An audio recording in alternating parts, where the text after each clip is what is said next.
Oh, you better believe I would love to be 5 minutes away. Can you What is hear that? that? Yeah. The Infinity Gauntlet just randomly went off, and I might have pooped myself. Don't poop yourself. We have viewers now. Wow, Hey, dude. Jason.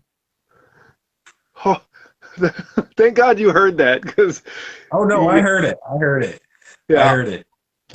dude. When I was doing the review for oh shoot, the third Star Wars movie, Rise of Skywalker, I think. Anyway, I had the lightsaber and I was doing the intro and the damn thing went off on me and I almost dropped it. You know, it's a pretty good quality lightsaber. I'm like, ooh, it was funny. But no, yeah, that I must have bumped it or I don't know. I hope that doesn't go off again. I don't know. The scariest I had is at the top of one of these old bookcases. Not these exact ones, but one I had years ago. I had the NECA 18-inch pinhead. Still regret to this day selling it. A buddy of mine was crashing at my house one night, and he was like, he slept on the floor next to the bookcase, and he happened to look up, and he was like, "Dude, Pinhead's at an angle, and I'm afraid he's gonna kill me." That's awesome. All right, Yeah. well let me go ahead and get the movie pulled up right quick. Did you order it yet? I just bought it digitally. I broke down and bought it digitally. I figured the new movie, when it comes out, it'll probably come out in a two-pack. It'll have the original and it'll have the new movie. And it probably won't come with digital download, a lot like the Halloween 18 and 78 did. So that's what I'm hoping See, for. I do want to get 2 and 3. I do enjoy Candyman 2. Candyman 3 is kind of a hard watch. There's not a whole lot great for it. They kind of retcon some stuff, and it looks like the new film is going to retcon some of what's in this movie, which is we'll deal with that when we get there. But uh, I know that it's really hard to get your hands on a copy of 2 and 3 without going to eBay and finding older editions. Like, I feel like there's not a, I mean, you can stream them. Well, you can stream 2. 3 is really hard to find. I found it on Amazon and I paid $1.99 to watch it 2 years ago ish. And I did it played in the background while I did other things because I couldn't keep my attention to the really really bad acting. Not Tony Todd's acting, everybody else's. Right. He definitely is a good character actor, and he gives it his all. And with that kind of voice, he could probably just be a terrible actor and still just be awesome.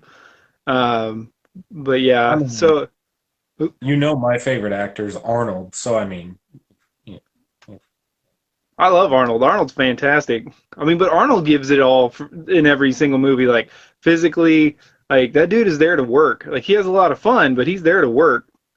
yeah. But you have to agree that he's not got the most depth of any actor you've ever seen. No, Like, I would say like I think Arnold's got bigger movies, but I'm personally more of a Stallone fan. Not that I love them both, but I would lean more towards Stallone because he does have the dramatic range. He's done some more dramatic pieces. Yeah, like it's hard to beat Copland. I mean, for that. I still think you and I should watch I See You. I haven't seen that in so long, and I remember loving it so much. And Right. I was scrolling through different movies that like people were talking about like Seven-esque films. You remember when I was on that kick about a year ago? Hmm. Um, and I See You popped up, and I was like, Stallone and a thriller, and yeah, I'm in. Let's do this. But no, I'm actually really excited to revisit Candyman because I rank it high. This guy ranks it with toilet bowl water, um, which is a reference to our Valentine review. He Yeah. ranks it along the lines of Valentine, which really hurts my soul. Really I think hurts. this is definitely a higher quality movie, no question. I mean, acting, cinematography, everything. But I, you know, it's an entertaining watch for Valentine. It's a thrill ride. It gives me the slasher that I like, and kind of like what we talk about, like when it comes to like Freddy Krueger, Candyman, Pinhead to a degree, like certain, ghostly, that kind of stuff. Like if the line is not walked very well, I kind of lose interest. Like after a while, there's only so many ways you're gonna fight Freddy. After a while, really, with Candyman, there's like he feels invincible, and then at the end, it's just anticlimactic for me. Like it just doesn't feel like it was a good fight. Doesn't really feel like it was. I don't know. I don't know the level of his power. I don't understand like how to defeat him, but he does get defeated. Like, but he comes back, and it's good. The acting's good. Music's phenomenal. Cinematography's great. It's different. And I think the other thing that kind of kicked it is the fact that it came out in the early 90s when it was an all-time low for horror since the early 70s. I mean, Yeah, and I feel like it was also a low for Clive Barker films. Like, mhm. I feel like Clive Barker peaked with Hellraiser and Nightbreed. I believe that was his. If it isn't, Sure. I'm sorry to everyone. Um, and then Candyman came out just right at the end of the Clive Barker surge.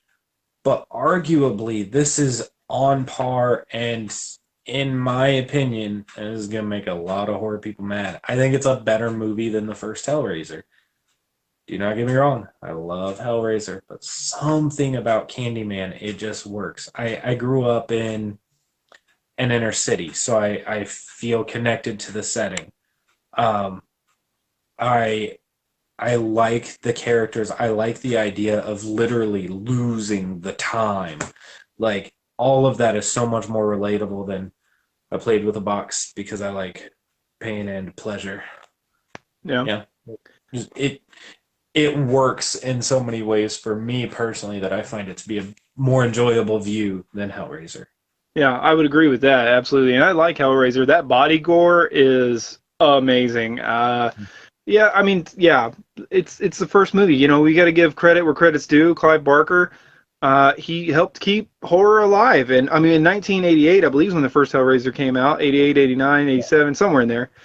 And then Child's Play came out 88, I believe, and then this came out in 1992. Like these movies, even though they're at the lowest time in horror, they helped keep it alive. They helped keep it interesting, helped keep it going until Scream would finally bring back horror for at least a few more years, and then would kind of die out again.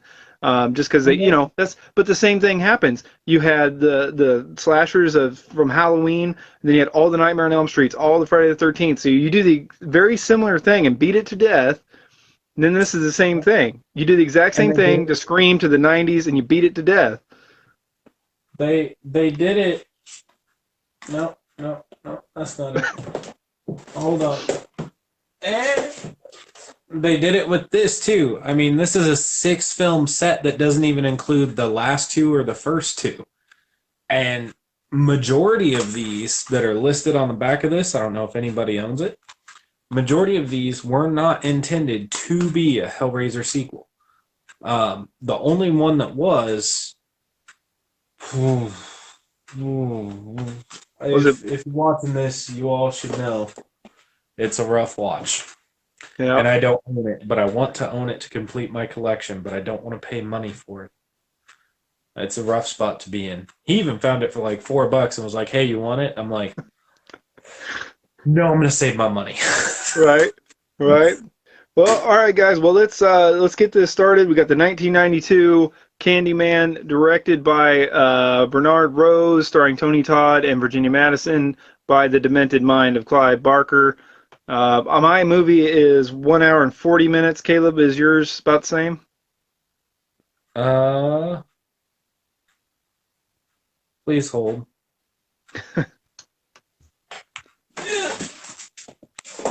Yeah. 99 minutes. So yes, 1 hour and 39 Yeah. minutes. Yep. We're good. I wanted to see you struggle with math, but I was going to Real just help you out quick, there. I do want to point out that I bought the special edition DVD literally like 3 weeks before the Walmart $10 Blu-ray dropped. And this thing, I had no idea that there was going to be a Blu-ray. I had heard that there was going to be, but I didn't know it was going to be Walmart $10. I spent $23.99 on the Oh, special edition DVD. And that hurts my soul every time I think about it because I couldn't find a copy anywhere at the time. And I think it was because it was hot because people were talking about the new movie. And I, of course, fell on. I was like, man, I don't think I own that movie. And I search, and no, I don't. I'm like, okay, I got to find a copy. gotcha. Buy this. And then just a little while later, I'm at Walmart and I see it in the bin for $10, and then I go on Facebook and other social media, and people are like, "Hey, the Blu-ray dropped for $10 at Walmart this week," and I'm like, "No!" And I'd already Yeah, watched it like 4 times, so I'm not gonna send it back. yeah, yeah. I passed on it when it was $10. I should have bought it, but that's all right. I bought it now on digital. This one and the remake of Leprechaun. Not well, the sequel remake, whatever. It's the only two movies I have that I don't also have on physical copy. You have to admit that movie's fun. It is fun. I the only thing I don't like about it is old Ghost. What's his name? Oh, it's gonna bug me. Help. I know I can't think of his name, but I know who you're talking about. All I can think is when he swallows the coin and Alex goes, "Nice going, Jaws." God, Dude, Andy, I no. I can't Ozzy, got remember it. his name. Got it was Ozzy. Oh, I remember when we sat down and we watched that movie for the first time because I was excited because it looked like, well, 10 times better than Leprechaun Origins, and it is. You were mad that it like changed some of the stuff at first, and I was like, dude, it didn't take itself seriously, so I'm good with it. Like it kind of pulled a Bride of Chucky type thing where it was like, okay, we made this kind of scary little leprechaun guy, and he's brutal and evil, but he's got a comic side. And then they were like, they made like 8, maybe 5 sequels that were all varying degrees of horrible. And then they were like, let's bring it back and also keep some of that lighthearted, but also make him kind of creepy again. Um, Like I and, said, and the only thing I didn't like is Ghost Ozzy. Like it's the only thing I did not like. It never happens in like the other 7 movies. It's just very random. It's a kind of a cop out. I just don't. That's the only thing I was like, ugh. dude, I'm claiming this. It Texas Chainsaw 3D'd the rest of the films, just like Halloween 2018. Everybody gives that phrase to 2018. Actually, that belongs to Leatherface TCM 3. They were like, nope, just erase that. Going back to the start. Yeah, well, Psycho did it a lot too. Like Psycho did the remake first. Psycho had a prequel. I think 4 was a prequel. Anyway, did you know that real fast before we started the movie? Did you know Warwick Davis had to get permission from George Lucas to do Leprechaun because he was under contract to not do any other movies I think under with not. Lucasfilms? Yeah, he had to get special permission. Like this dude was not working because he was waiting on the next Star Wars movie, which I mean, I'm sure George Lucas was going to give him permission no matter what. But it's just funny. He literally, hey, I got this Leprechaun movie. Do you care if I go do this? Like, and George Lucas was probably like, I mean, you do you. He was probably like, it's ill advised, but do what you will. I'm surprised No. George wasn't like, let me just pay you to not do that. Like George had so much money, he's like, let me just pay you not to do that. Like, name a number. Right, right. Yeah. But I don't know. Well, are we ready to get this started? we are. I'm gonna hit play and see where it puts me, and then I'll try to get lined up with you real quick. All right, I'm And just where it says the R restricted violence and gore screen. okay, I think it skipped that for me. No, you shut up. That's gonna freak me out. Okay, All right, ladies and propaganda. gentlemen, we are officially at the same place, and this is what happens when you have 2 different editions of the film. So Yeah. if you're listening to us later on, if you're watching this later, we're starting Candyman at. I wish I had a second counter on this cheap Blu-ray player. It says a propaganda films production. Can John provide us with a minute counter? All right. We're gonna do 5, 4, 3, 2, 1, engage. So 5, 4, 3, 2, 1, engage. All right. And then that song, man. Oh, Arguably in horror, the music can set the tone for the film. This movie gets it right. This is haunting music. Virginia Madison.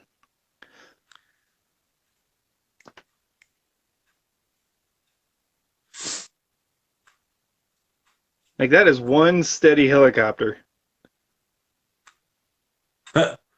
I was just like, it's a drone, and then I realized, wait. No, this is the Sorry, man. 1992, not 2021. We're not going to get into conspiracy theories here, are we? Mm. I mean, you Exclusive did see producer. what I shared the other day, right? Which one was that? The birds. I don't know if I saw that one. Some conspiracy theory about birds not being real, they're drones. Oh, yeah.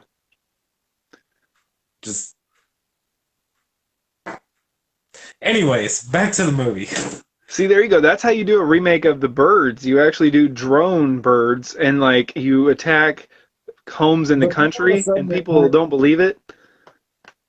it turns into Child's Play reboot meets Call of Duty, and I don't need that movie.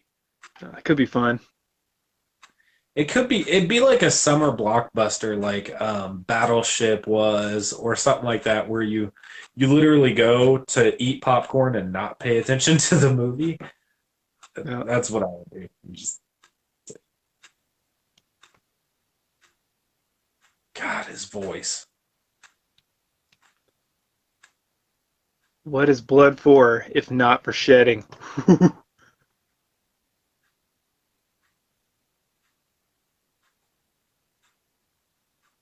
Groin to gullet. Mmm. I like that. Bring that old-fashioned, you know, uh, words.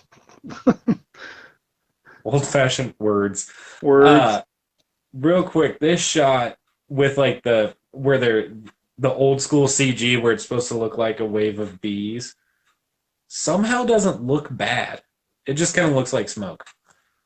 Yeah, I think it's, yeah, speaking of smoke, yeah, I think it's just because it's so far out. No. This is like a Halloween shot right there.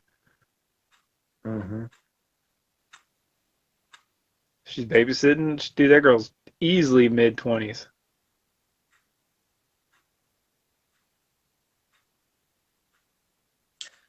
I also have to say that this scene here has a very like B-rated slasher look to it, like the story with a voiceover that's not a very that doesn't sound like a very serious haunting character. Mm-hmm. It almost feels like Goosebumps. Yeah.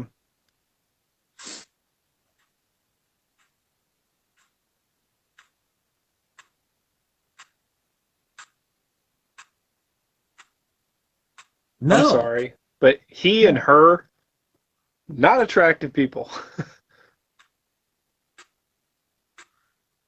they're also not 16. No. Can't grab what's not there. Stop it. I'm too young for this. Don't don't judge.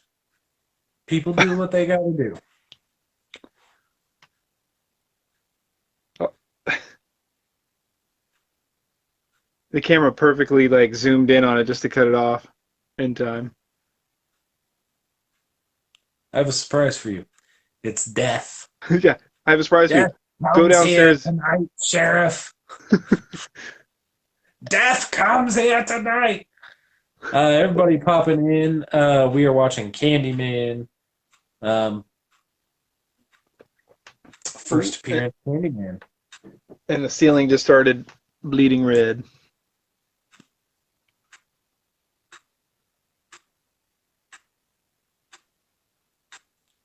What a different time when you could smoke in a college classroom.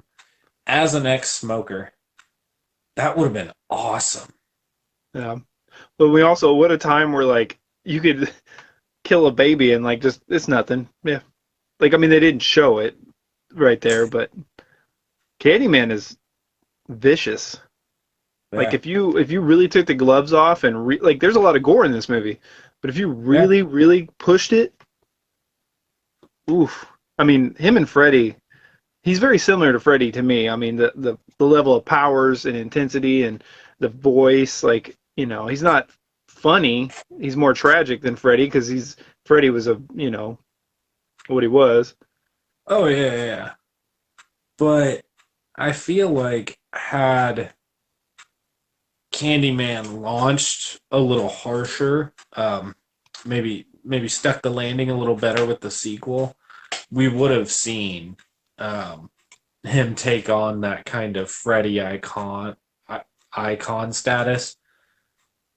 I feel like unfortunately he got overshadowed for so long that now that we've done a Freddy reboot, a Jason reboot, a Michael reboot, and even continued stories in different ways, now Candyman is like super popular to people when they missed out on how great the first one was the first time they saw it because they were so overtaken by what was popular at the time. Right. Well, and like once again, horror fatigue. Like this, you'd already seen this with Freddy. You'd seen slasher. You'd seen gore. It's just he was a little late to the party. A And little late, and but effective. That's yeah, the thing I never understood is how good this movie is and how I feel like he's used perfectly. Now, this is where you and I differ. I know that you think that he is hidden for too long in the film. And I can see your point, but for me it's a slow build to the climax and it really works for me. 45 minutes to get him is a little ridiculous. Hey, we just had him. He was just here. Doesn't Just a count. moment ago. Doesn't count. Does two count. No, he flashed in the mirror. Also, I can just say, with this scene interaction alone, he's cheating. Like, Oh yeah. this, If not, he's yeah. I'll see you this weekend. Cheating. I like oh that no, girl in the girl in the beginning. She goes, "I got a surprise for you." Next thing we see is there's a beer downstairs. Go sit on the couch. Like, you're done. You're done. she even calls him on it. Yeah.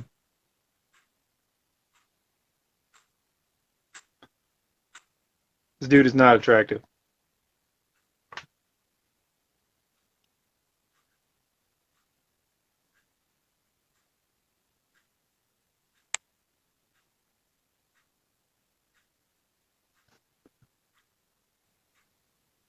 Huh. The Urban Legends lecture. I wonder if, when writing Urban Legend the film, if they use this kind of setting and that as like a thank you, like a I never caught that before. Yeah. Connected. Well, that's what she's doing her thesis or whatever on Candyman, and that's why she wanted him to wait. I don't know. What a turd. Oh yeah, Trevor's he's such a he's he's a horrible person. Like every interaction with him, you're like, you're a slime ball. Like hmm you're the equivalent of the used car sales guy in True Lies. Like Bill Paxton. God, horrible.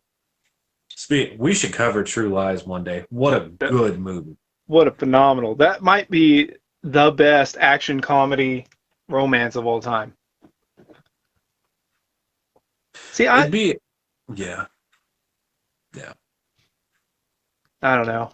They're trying to build right now, but it just I don't know for whatever reason it just never hooks me.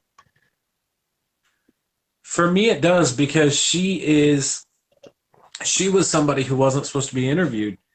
She just talks about where she like again, as somebody who grew up in like that type of setting, like she works here to make a decent living, but lives in a questionable area because it's affordable for her and her family.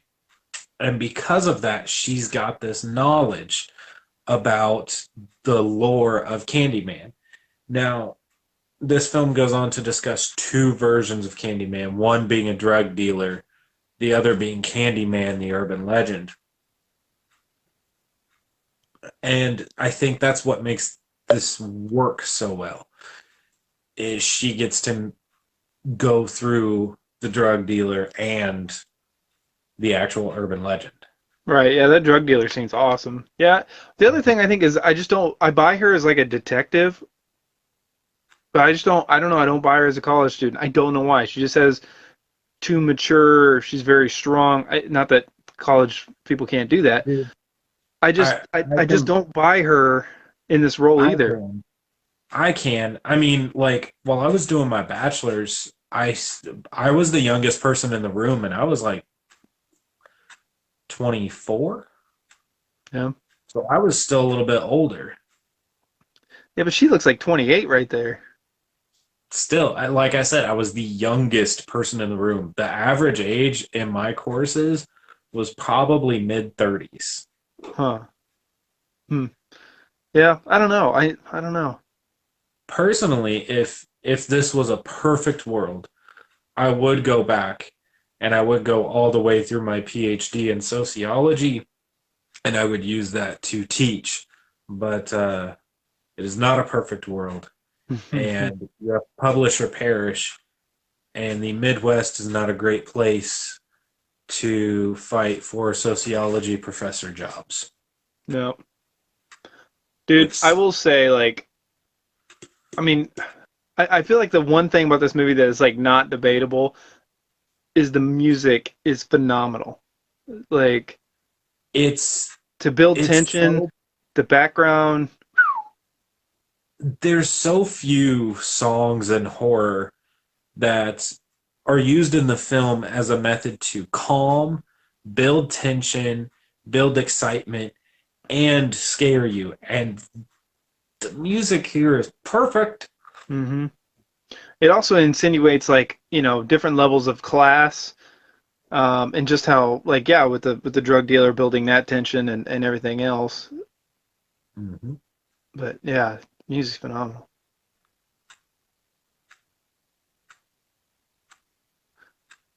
Is that the same gal that was Clarice's partner in Silence of the Lambs? I'm pretty sure. Mm. Honestly, I have not watched Silence of the Lambs since I was probably, and John's going to freak out here, like 15. Oh, you're killing me. Now, it is a great movie. I've seen Hannibal more recently. Um, I got to see Hannibal in theaters, and my mom really enjoyed it. So it was a movie that got played a lot in the background growing up. But Yeah, I freaking again, love. I just very yeah, I watched it about 2 months ago. Silence of the Lambs is for as good as it is. I feel like it's underrated. Like people don't talk about it enough to this day. As good again, as it that is. film has a pacing that I feel like we're not used to in this generation. Again, with Candyman as well, because a lot of the films coming out now, it's like give you with horror, it's like give you the kills, give you the story, and then let it all play out as fast paced as possible. Whereas I feel like films like Silence of the Lambs, Seven, Candyman, Hellraiser, they kind of have this like build of the tension to get you to the story. It reads like a book instead of like a film. Yeah. Yeah, definitely. Yeah. That's pretty solid right there.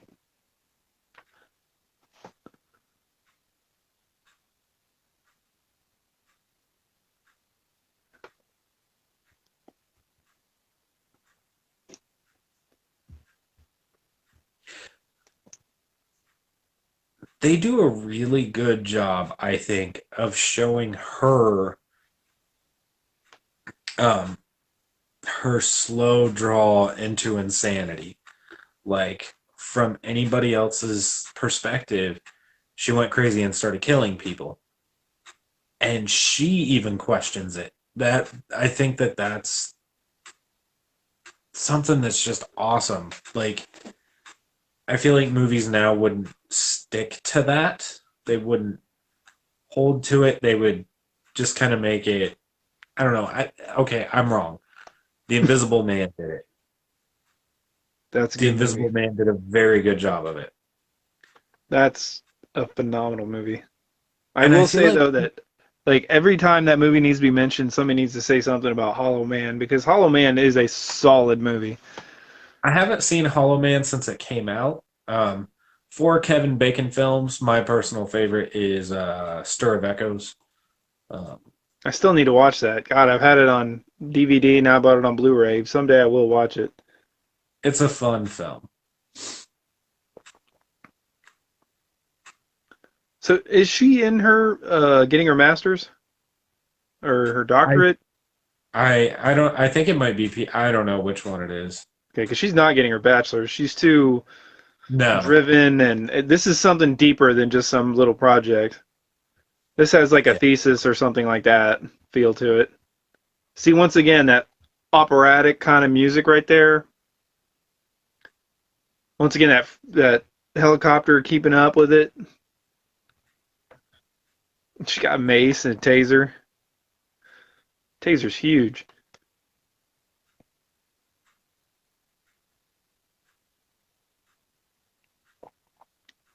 See, they look like cops. Yep.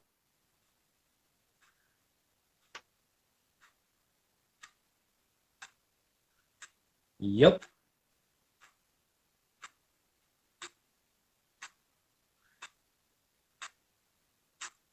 Oh, see, they are writing a thesis. Okay, I thought so. Yeah, it's only been like 2 years So since I've seen this movie, but so here's something interesting. As somebody who grew up in a neighborhood that had these kind of struggles, I understand what it's like to be nervous about going in, and I also understand what it's like to be a part of the culture to be in. Um, and her friend is really trying to get her to walk that line before she goes in, and she's not doing a good job.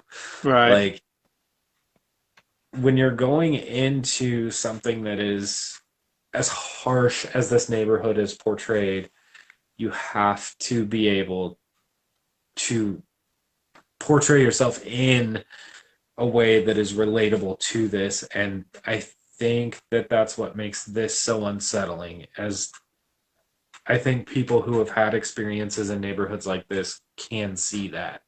Yeah. Um, Well, especially in the early '90s with the riots with Rodney King, with all that stuff going on. OJ hadn't happened yet, but with all that stuff going on, increasing public awareness and everything else like that, the tensions that were building. Yeah, it was a very interesting time in areas like this and for America in general. no, Here we are again, not too far off, going through a similar version. no. Which I mean, it's on the downward angle now, but not too long ago it was wild. I mean, there is still a lot of work to be done, and it sucks that this is still relevant today. Well, the systems, I mean, it is what it is. Like it has been worked a certain way for so long that to unwind that to make things better is going to take a long time. I will say that keep in mind, United States of America has come a long way in its short time. It's just change is never fast enough, and for a lot of the wrongs that need to be righted, there's never enough that can be done to truly make up for that. So I think we're headed in the right Mhm. direction, but unfortunately, true progress, not just signing a piece of paper changing something, but true progress takes a long time. It And not does. that that's not that it's fair or right or wrong or whatever it is, it's just unfortunately how things are. Side note, if you would have walked into a neighborhood as a random outsider taking photos like that, God, that's just a bad look. Yeah. Horrible look. She's leaving the flash on.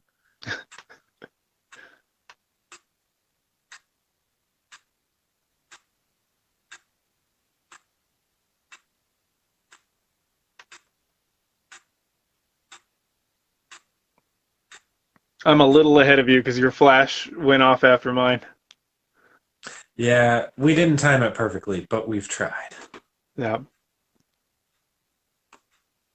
I am really excited to see what they do with the um, with the sequel reimagining situation we have coming out later this year, because they are using the setting as a character, much like it is used in this first film here.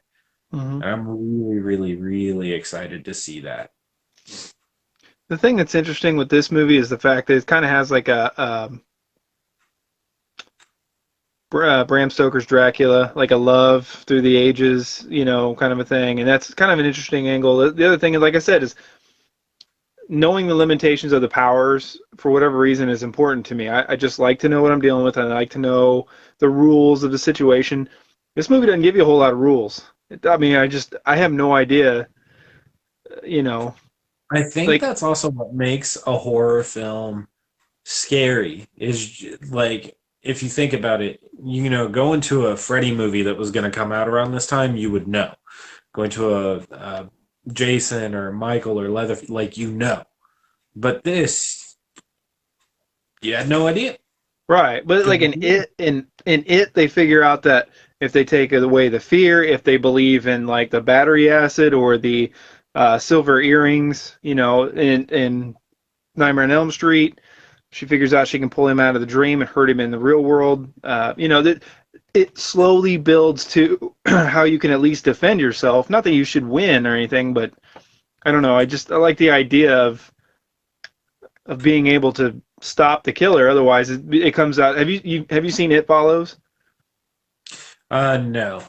Okay, well, Um, this is. Let me give you a brief spoiler. It's the Most of first. what I've understood, I wouldn't really like the film. No, so little spoiler. Happens first 3 minutes of the movie.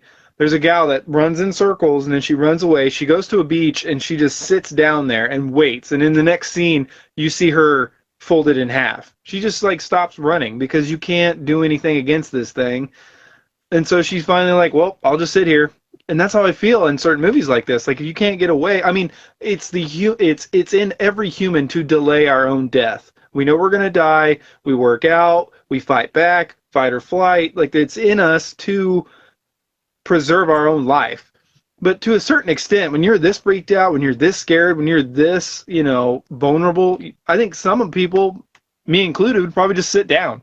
like, like, Yeah. let's get this over with. Well, I agree. And I do think that that's something that started getting explored in some later horror sequels and original films, but it's not something that people do often. This shot is so cool. That is a really cool shot with the mouth. See, I kind of like the idea of a real life Candyman, like somebody playing off the legend. I almost kind of would like to see that, like just a dude playing with people's fear, and like he sneaks in and does a few things, and I think that'd be kind of interesting. Since I don't know, I just think that's really cool, Yeah. and that is a cool aspect that they deal in both. They somebody is pretending, and there is a real Candyman out there. Yeah. The graffiti Sweet. in this movie reminds me of the first Child's Play, like the voodoo and stuff like that. Like there is something demonic going on here, something more powerful than just an urban legend. Yep. I've That said bathroom's it. nasty. I would never sit down. I know I've got to give my PSA about nasty bathrooms, but that's disgusting. Do not sit down. Don't touch nothing. Don't smoke. This is a good shot. Leaving that, yep, just that little space open.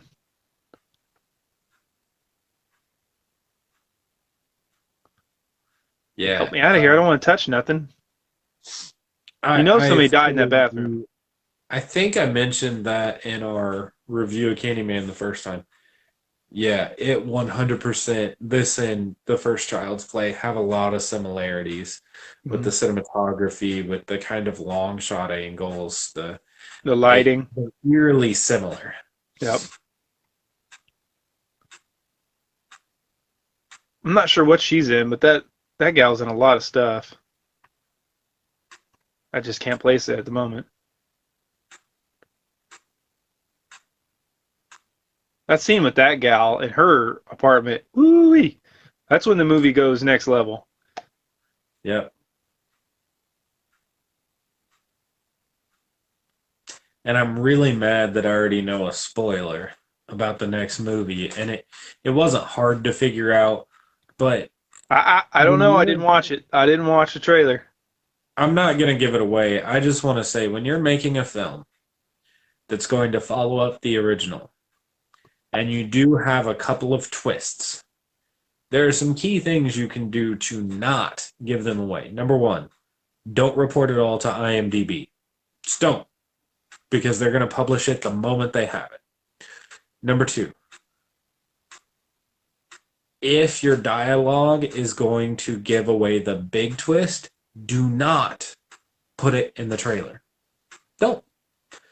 But the first trailer for Candyman gave the hint that the longer that we've been without the film, I think we all kind of know. And it sucks. It really sucks.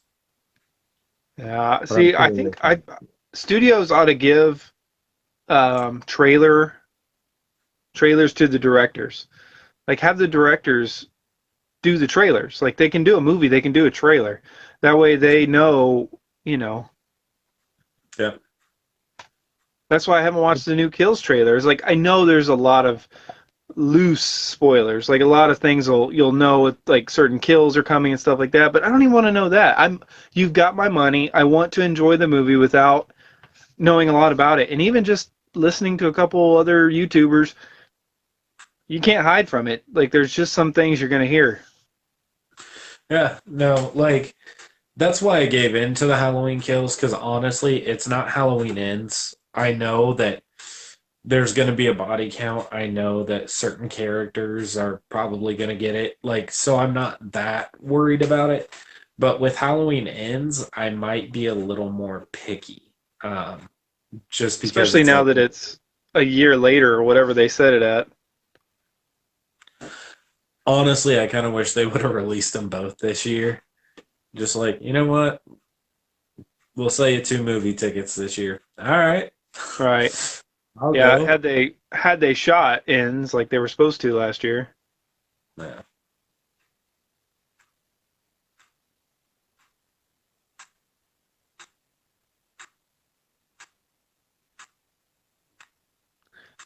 See, this acting's a little off.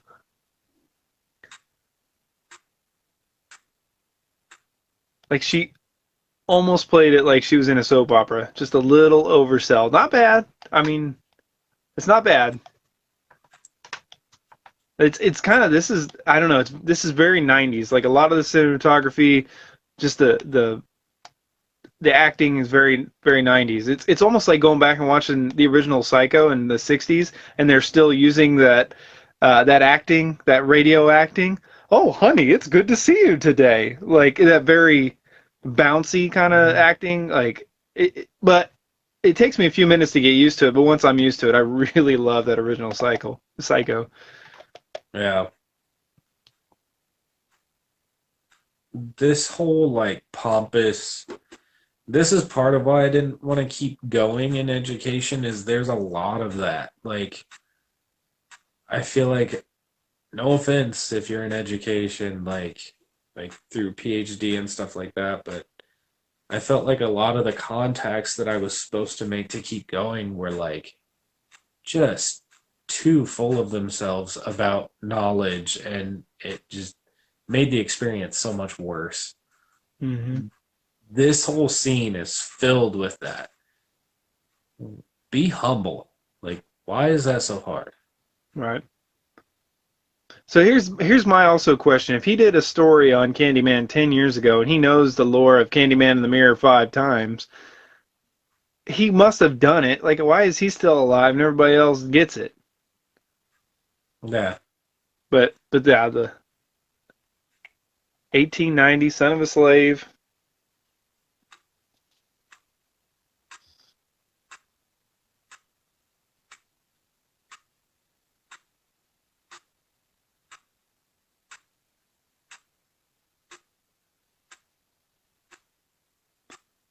Polite Society.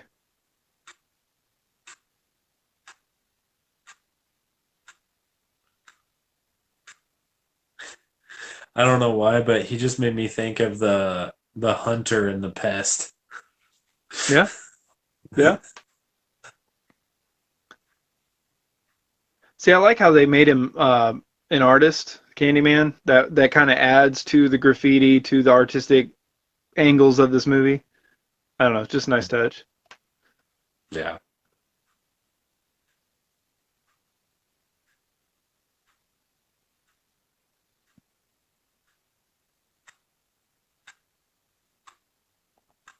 Nice shot with the lights over her eyes, staring Yep. intensely.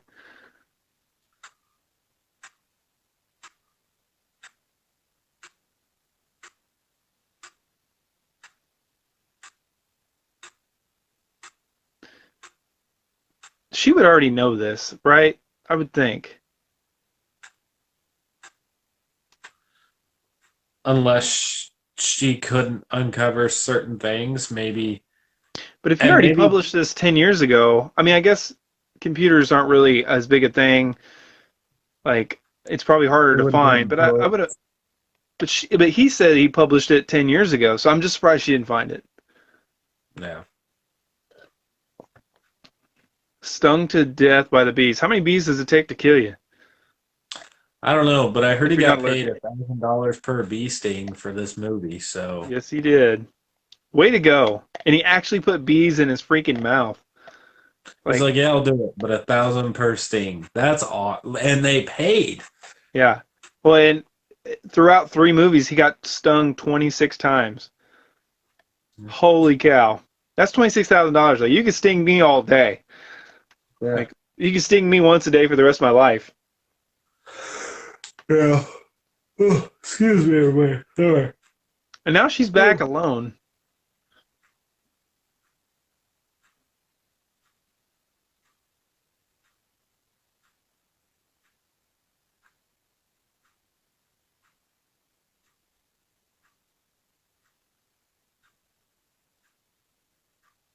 This kid's like 6, 7, 8 years old, and she's talking about that woman that got killed. Tell me all about that.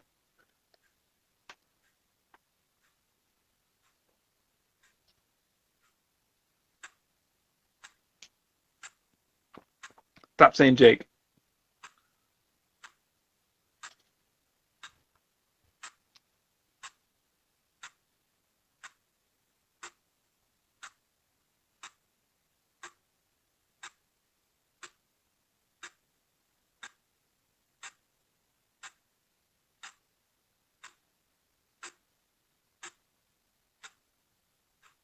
See, this kid is acting.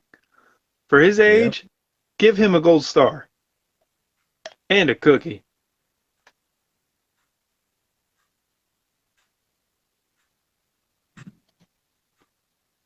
You could just show me. Hell no.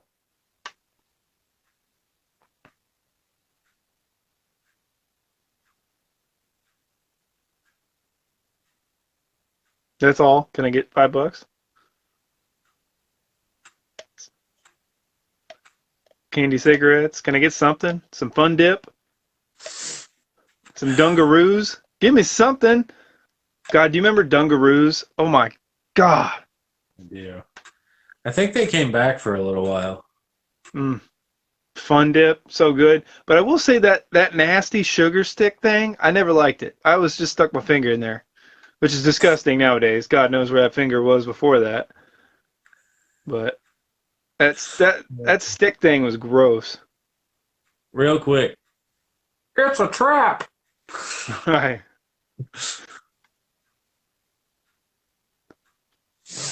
Dude, her coat's awesome. It's warm.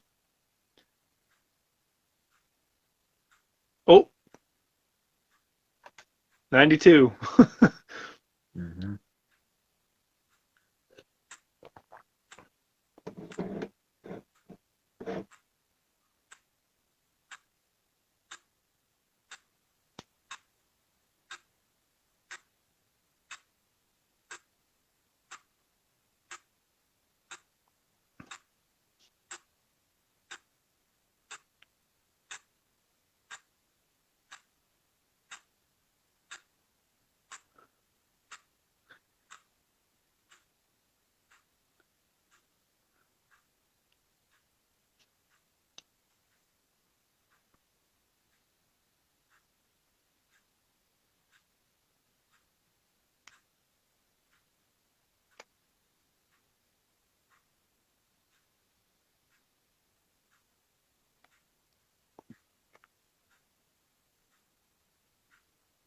toilet.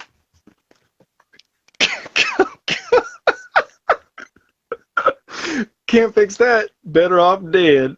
God dang. God. uh, that'll keep you Does this real seem honest. like a good place to go, like explore on your own? Right? Nah. Yeah. That's his men. It's going to be extra nasty in there. You Men remember this cannot scene, aim. It's right? going to be all over the floor. What? You remember this scene, right? Yeah. It's a good scene. Okay. Yep. So I told you it's going to be extra nasty in there. Might as well just pee in the corner.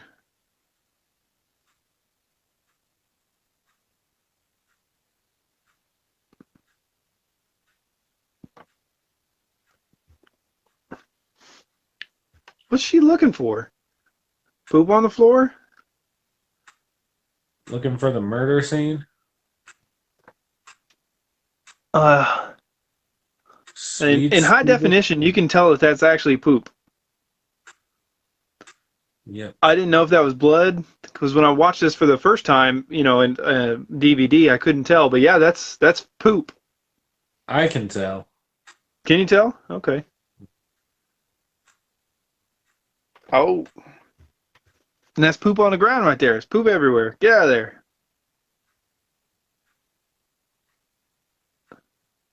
Uh-oh. So far, this kid is the best actor of the movie. Yep.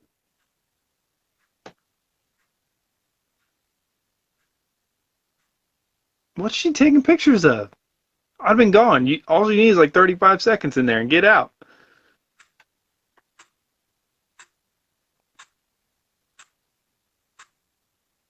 Yeah, he's definitely in there to use it. I know what you did last summer.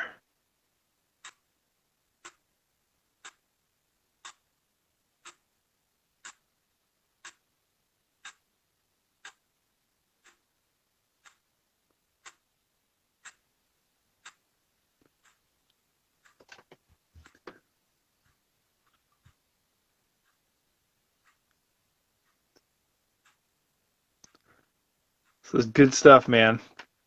Build up from the beginning of the movie to here. Oh,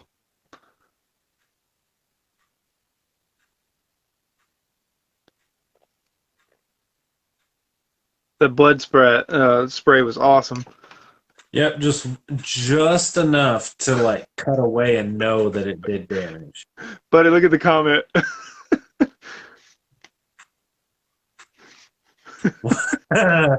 So Candyman, the scene when they're at the toilet, when she meets the drug dealer and gets beat up by him, it says "sweets to my sweet." Well, in older renditions, you couldn't really tell what it was written in. In this DVD, at least in mine, and in John's digital, you can tell it's written in poop. Yeah, they made it real nice and chunky so you could tell. Mm-hmm. Oh man, you got to get on that, Um, man. That new one comes out end of the month, next month. I can't remember. End of August, something like that. something like I don't that. know. I'm really excited to see it. I think Tony Todd's in it in a small piece of it, but I hope they really capitalize on that. But yeah, I have high hopes. Like now that you have a serious budget behind it, you got a good producer, good director. Horror's at an all-time high for the past 20, 30 years. Like now's the time to revisit Candyman. I've got really high hopes, but I also was so let down by Spiral, and honestly, the more I sit on it, some of the later like horror, like we're gonna make this great. Like I do enjoy Halloween 2018, but the longer I sit on it, the more I have some qualms with it. So I'm really hoping that they nail Candyman, but I'm worried that it's gonna be like a little too polished and a little too Hollywood. Like that's one of the things that this movie is good is that it's not polished, it's not Hollywood, it's not held to that standard. But I think where they're gonna succeed in the new movies, where they're gonna make it kind of artsy, kind of not comic booky, but flashy, artsy. So I think if you play with what they already had, what they've already established, you'll be all right. But yeah, I think Tony Todd will be in the new movie in kind of like a passing the torch kind of way. Yep. But I mean really, that he one, he was just in Hellfest not too long ago, and he looks good. So I mean, yeah. really, you could get three more movies with Tony Todd, I bet, if you shot them back to back. He talks. He kind of talked about it a little bit, and the trailer kind of showed it a little bit, and of course IMDb like ruined and gave some of that away. But yeah, Tony Todd will be in it. And Halloween 2018 isn't as good as it should have been. I mean, yes and no. It's Okay, argued. I okay, enjoy. hang on. It has the best Michael Myers since Nick Castle, and that's hard to argue against that. It also has the best music since the original. The biggest problem 2018 has is it doesn't have Loomis, and Laurie Strode is so far removed to what she originally was that, and we've already seen her come back through other movies. She's kind of played out, but the kills, Michael Myers. Plus, they had to have a jumping off point. I think kills will be leaps and bounds better than 18 because you can do your own thing now. You're not bound by the original movie. I have two counterpoints to all the points you just tried to make. Number one, D'Artagnan is trash. Number two, Trash. why 40 years? Why did he sit docile 40 years? I I like know. I mean, Yeah. do Well, not get me wrong. If there's going to be a new Halloween movie, I'm going to go see it. Like that's just how it is. Halloween is my favorite of all horror franchises. I'll see every single one of them. I don't care.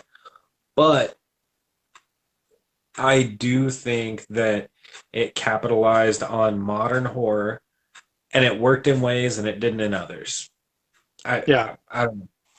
I I'm think looking for the forward. horrible movies that we got, I mean, from 5, 6, H2O, there's a lot of imperfections, Resurrection. I think this is as best as you could have done returning to the franchise so many years later. Here's Candyman. Thank God it's only been 45 minutes.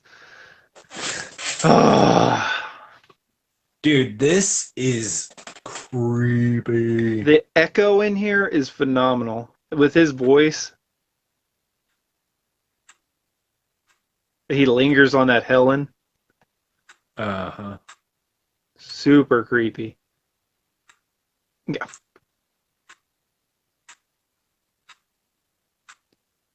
She just got jumped in a bathroom. Like, you think she'd be a little bit more freaked out by anybody. Also, that eye healed quick.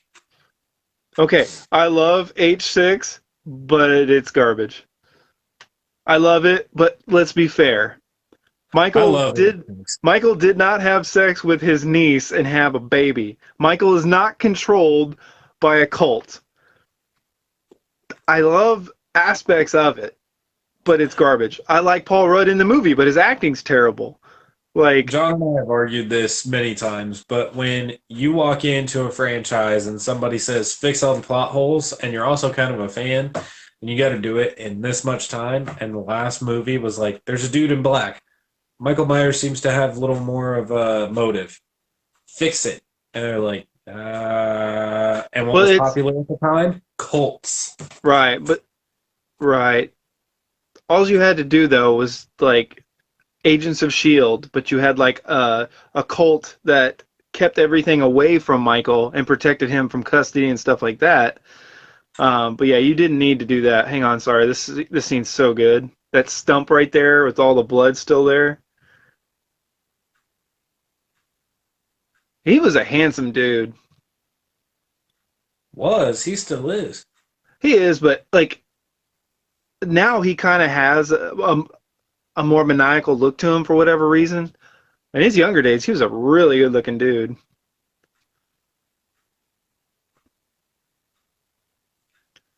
That old And fashioned walk of his, like the hands behind his back, that proper feel. then she wakes up Uh and huh. there's just blood. And this is where they just take the gloves right off and just get into it.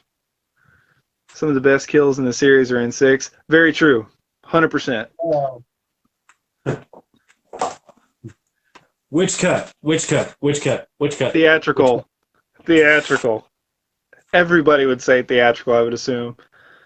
Oh Probably. my god, the dog's head is cut off. You got the meat cleaver right there. Blood all over the floor. Don't pick up the meat cleaver, but in this instance, when you're trying to protect yourself and you don't know what's going on, I get picking up a weapon. I like both. Oh, the producer's cut's rough. For me, it's rough. Because of the Michael Myers kid angle. Because also of Wynn wanting Loomis to take over when Loomis has got 1 foot in the grave. Like, he doesn't have 20 more years left in him. Oh my god. See, this scene is so good. They're fighting. It's vicious. She's ready to kill her. Got her in the shoulder with the cleaver.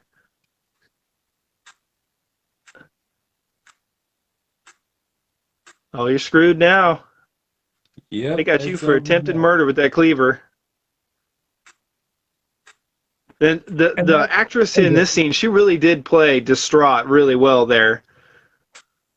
so something that always got me watching this scene, and I'm glad that this film is being picked up, is what happens from here. The kid's gone, the dog's dead, and the mom's just left wondering. Wrecked.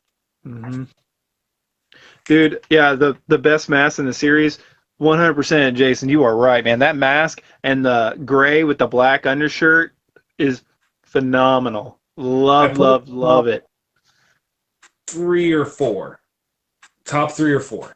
Yeah, it I is. love of I don't know. It's hard for me to say, but it's up there for me. I prefer that mask over 18's mask. 18's mask Oh, is in the middle of the road for me. It's not bad, but it doesn't blow me away. Um, that's not how latex rots. Like, let me yeah. just put it that way. I don't understand this scene. It's a little weird. It's a little. I don't know if they were just trying to get some nudity in it or they're trying to go with like her mental breakdown. But the scene seemed a little weird. Not that I care one way or the other. It just seemed a little strange. Yeah. And that guy's sweater looks so comfortable. Like, I'm not 50 plus. Like, you have to be over 40 to rock a mustache, and you have to be over like 50 to have a sweater like that, like Mr. Rogers. I want one. Yeah, I didn't Man, realize he had a mustache too. That's awesome. you've got both.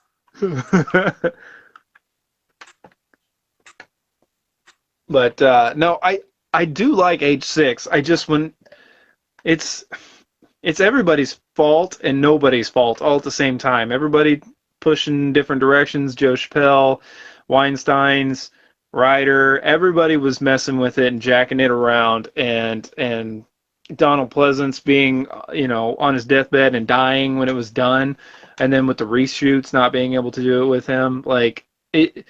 I'm glad H6 exists to wrap up that story. I mean, I say wrap up, but loosely wrap up. But at the end of the day, I mean, it's yeah, it's the scene in the bathroom. I mean, there's just poop all over the walls because they just could not pick one route and go there. But I love Michael in it. It's better than 5. Far better than 5. But I don't know. 4 is my favorite in the Thorn trilogy. Well, yeah, that's easy. I think that's prime Loomis too. Like, I mean, 1 and 2, of course, are great, and Loomis's performance is great. But 4, I feel like Loomis just takes the cake in that movie. Like, I don't know, perfect. So Jason talks about the brutality in H6, and he's right. Like, it is extra brutal. But I feel like Michael Myers in H4, which was played by the same guy for the most part, George P. Wilbur was in and out of both roles. He wasn't the only guy to play Michael Myers in those two movies. But H4, it was hard to take him serious with the like the shoulder pads and with the mask. But I mean, he's putting the shotgun through people. He's snapping Grady's neck. Like he's jacking people up in 4. I mean, old Bucky or whatever his name was at the power plant. Like, but I do think H6 would be above that. But I think the mask and his stance in H4 really takes away from his the scary vibe of Michael Myers. But She can, real quick, back to the movie for just a second. She can, like, picture the kid being with Candyman. hmm I And like she's that scene just there too. The sitting mom ripping her there hair out. rotting. hmm I Um, love Forbo. He's just yeah. I mean, yeah. I okay, so as much crap as I give all the movies and all the masks, and I feel like being a fan of the franchise, you get to say what you want with freedom. But the Pretty much. H4 look has grown on me in a way. When it's in shadow, it's fine, but when they highlight the mask, because Michael it, is he's seen way too much in 4, 5, and but 6 out of it's the shadow. it's the one time where they take the mask and actually explain it in a way that makes sense. He walked into a Halloween store and grabbed something off a shelf. But that's the exact same way he did in Halloween 1. Yeah, but Halloween 1, we like all the masks that we see for sale online, I guarantee you are overdone up what they actually did for the movie. Can Right. of Well, white spray paint, can of black spray paint, and touch ups here and there. and it's 10 years later to where they could have been reproducing those masks for Michael Myers specifically. You could kind of play in the fact that maybe it was a rights thing and they actually had to adjust the mask a little bit, and that's why it looks a little different. So it does Well, kind of work. I mean, that's why the mask changed is because what's his? Well, no, that's it didn't change in Halloween 4. It changed in 5. It's the same No, mask in H4. it's not the same mask. It was a recast, and then it was just painted stark white, and they changed the eye holes and Right. added a neck. Right. They And did overpainted the it, and side. it was a different person's face in the mask. Yeah. But yeah, this is where she starts to break down a little bit. You can see she's tired. Her hair's messed up. Trevor's already got one foot out the door. He's like, God, great. How do I get out of this now? Yeah. But he had that when things were going okay. Well, yeah, but that time he was playing the field. He was like, things are still going good on both teams. I'm going to keep playing. Yeah. It's, you know, yeah, Honestly, the the masks are Myers tough. masks are my favorite of horror villains just because I like that concept. Like with the Rob Zombie Myers mask, we were just talking about this. Um, in other films like H2O or some of the other films, they would use different masks throughout the film to like portray angry scenes or just make the lighting pop. Um, but Resurrection did it as well. But the Rob Zombie Myers mask was perfect enough that it really was one sculpt and it just happened to work with all the scenes, and the same for H1 and H2. And something about that I Well, really, really like. I think they had 4 or 5 masks for '07. Like, Well, it was the same mask. That's the thing. There there was there was no sculpt changes, there were no real paint changes. yeah, They were yeah. extras. I'll say, dude. Okay, now here's a question for you guys. What would have been better for H4? Would you have preferred would you prefer them to deep fake the mask to look like the original mask, or do you think it would look better if they would have kept the wraps for the burn? I'm going to actually say I would have preferred it to be the wraps, just because I think it was different. It still works to cover his mask. It's still a blank, pale, emotional, emotionless. I would have gone with the wraps. What do you guys think?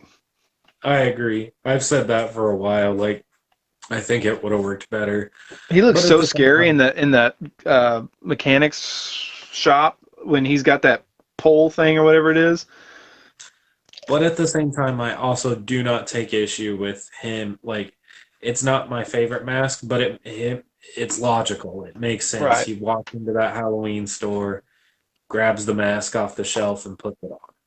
Right. If it somehow that morphs into H5 mask, which I don't care. Something about it I like. It's creepy, but it's so far removed from the original Michael Myers mask that it hurts the brain. But Don Shanks is a decent Myers. I mean, for the most part, any issues I have with him is based on the direction that they gave him for how his character has to move in the scene. So I don't really blame him. Yeah, kinda. I could see where you're coming from there. Uh, I just yeah, say Nick Cage. yeah. Nick Cage is the best one I've seen, but I do like how Ooh. gross that mask is. Zoom Yeah, in to that's cool. Candyman behind her. That's cool.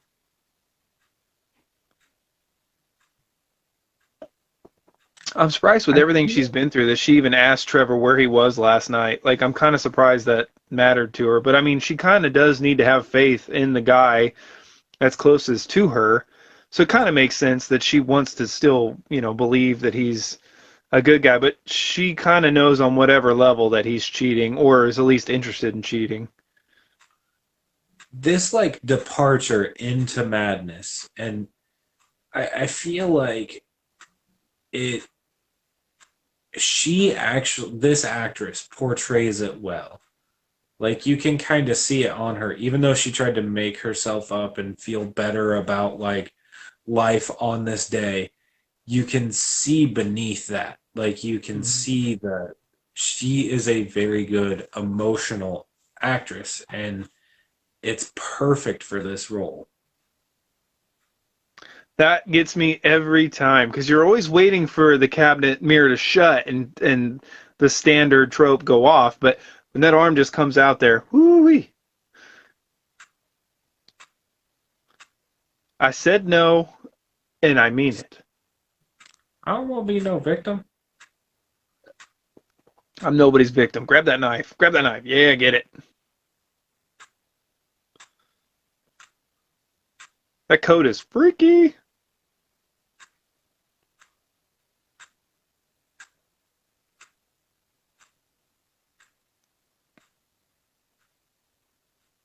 Nobody does sexual scary like Tony Todd. Dude, watch it. It's worth it. Honestly, it's up there with my favorites just because Tony Todd is horrifying in a classical sense. He makes me think of more of the classical monsters, with a modern twist. Like he's Like we were just talking about, like Dracula. Yep. yeah, Like he's old haunting. lived in the old days, supernatural, has a love that he's gone through the ages yearning for. And also in Dracula, like he feeds on people in poverty in the in usual, you know what I'm saying? Like Yeah. with Bram Stoker's and stuff like that. That's a great movie. I don't care what anybody says. I know Keanu Reeves was a poor cast for Bram Stoker's Dracula, but Anthony Hopkins and what's his name, Gary Oldman, phenomenal. That opening Her scene where he's like begging, battling in the armor and everything. Woo, hoo, hoo.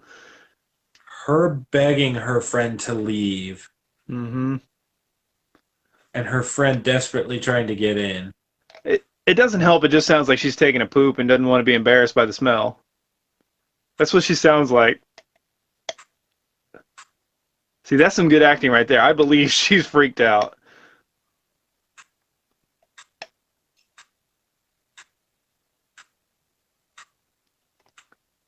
Yeah.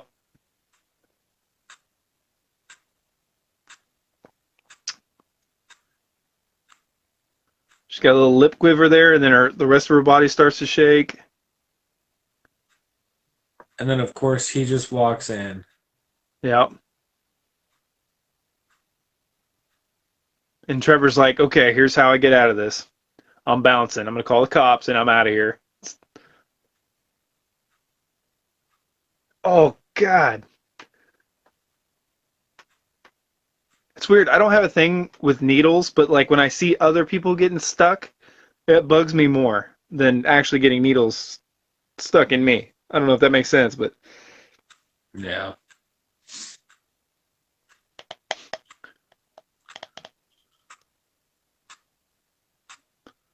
well, you had one job, lady.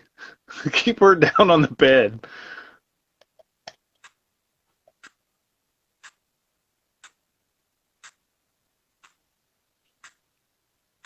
Dang.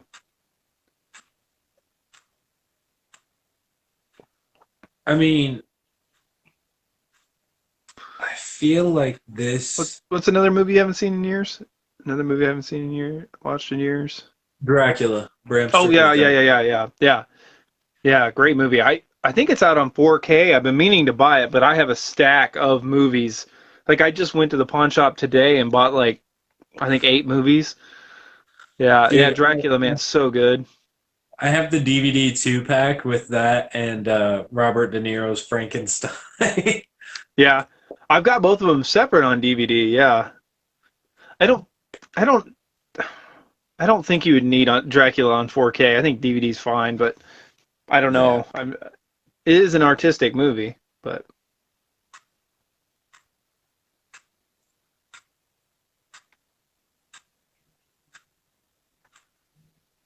These haunting cryptic messages, the way that it just kind of focuses in and out, it makes you feel like she's actually just hearing this and she has no idea why or how, and it's just absolutely well shot. all right. Well, and Candyman's commitment to isolating her from her friends for like seducing her, like for as much as he's tormenting, he's seducing her all at the same time. Yeah. Sexy scary. That's Tony Todd. I'm gonna patent that. And because I spent a lot of time in and out of hospitals as a teenager with autoimmune disease, that drugged state where they give you things to make you more comfortable or keep you like calm, I can absolutely tell you that it is kind of like this. Like you're in and out and you see like you'll be like, where am I going? But you don't have the words. Like you want to know and you're panicked. And then when they take you away from the person you want to be next to, that's all you can just their name. That's all you can let out. So it's like, oh, it's horrifying. Mm-hmm. Laserdisc, Dude, what's man. funny is I didn't know about Laserdisc until DVD already took off. Like I was always like one step behind. Like I'm still on Nintendo NES, everybody's got Sega. I finally get Super Nintendo, everybody's getting a 64. Like I'm always and so Laserdisc, nope. I mean, I remember the days and I'm not even that old, but my parents are cheap and they were very behind on technology. Shut up. But Back, I remember renting a VCR. hey, Back in Martin, yeah. I remember renting a VCR for maybe our 5 movies that we had. It was an event. This is a good shot too. Like he's just standing there, but the shot looks like he's upside down. And I mean, in the movie he's upside down, but they did a nice uh, play on the area of the room. I can't. This reminds me of The Craft. I mean, The Craft came out after this, but she's losing her mind. She gets drugged up. Like how he tucked her shirt up right there, like yeah, calm down, lady. It's okay. We got you. We're gonna give you some good drugs. The scenery in this film alone, it's it's real and it's raw, but it's not so overly polished. Like we just watched. Um, I don't know if you watched our last two videos at all, but we did Rob Zombie's Halloween 1 and 2, where it was like raw and grungy on purpose, whereas this is like just it doesn't look like it's meant to be that gross. It just is. Hmm. I almost wonder if it wouldn't be better with a little bit more grain. No, But I don't think I've ever watched anything on Laserdisc. I haven't. I'm actually curious now. So obviously DVD is 480p. Obviously Blu-ray is 1080p. 4K is 4,000 whatever or something like that. I'm assuming Laserdisc was 480p, but off the top of my head, without looking it up, I don't know. I'm assuming DVD's better, and not only is it smaller and yada yada, but yeah, I don't know. I We're think going to from what I understand, HD DVD and Blu-ray was the same, but as we found out in Tropic Thunder, porn backed Blu-ray, and that's why Blu-ray won. Tropic Thunder, man, that's another one of those great comedies that it's not okay today, like Wedding Crashers, but I don't care. I love it. I own 2 movies on honestly, later I've disc never now, seen but it. no player. Yeah, I saw a couple, or well, a bunch of Laserdisc movies on or at Hastings, and that artwork. I mean, it's normal artwork, but the artwork for some reason looks so much better on those covers for those Laserdiscs. I almost wanted to buy just a few for almost like a poster. Pretty cool stuff, man. Like the T2 and the 1989 Batman on Laserdisc, the box. That's cool, man. Yeah. They had Cobra. Cobra. Oh my god, dude. Someday we're gonna have to visit Cobra. A slasher action movie. So freaking good. Speaking of collecting things that are stupid expensive, anybody else notice the random increase in prices on VHSs? Why? Yeah. It's killing me. I don't know. It's something Yeah. where I can appreciate it, but it's just not for me. It's like vinyl. Yeah, minor for display. Yeah, yeah. So yeah, Cobra, dude. I got what was it? Crypticon 2019. I got to meet the main villain in that movie. I can't remember his name now. He played uh, Khan in Mortal Kombat 2. I can't remember his name, but anyway, super nice guy, super cool guy. Yeah, I would be up for Cobra someday watching that. Dude, imagine being being held drugged, and then the first time you meet the therapist, I can't remember how many days later it is exactly, but you've been in a haze, and the first time you come out of it, they sit you in front of a doctor who's like, "Why don't you tell me what happened in your apartment? Right, You're being charged with murder." right. And you're just He's like, totally on board with she's nuts and did it. yeah. And you can see it in his face. He does a good job of portraying like the doctor that doesn't believe you. Hmm.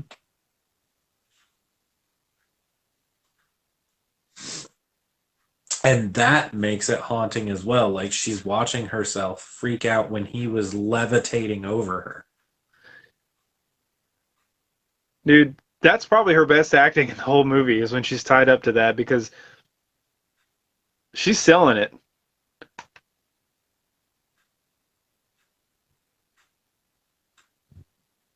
I don't know her from anything else other than this movie. Virginia Madison, like it sounds like a very famous name I should know, but I cannot picture her in any other movie. I'll have to look that up when we're done.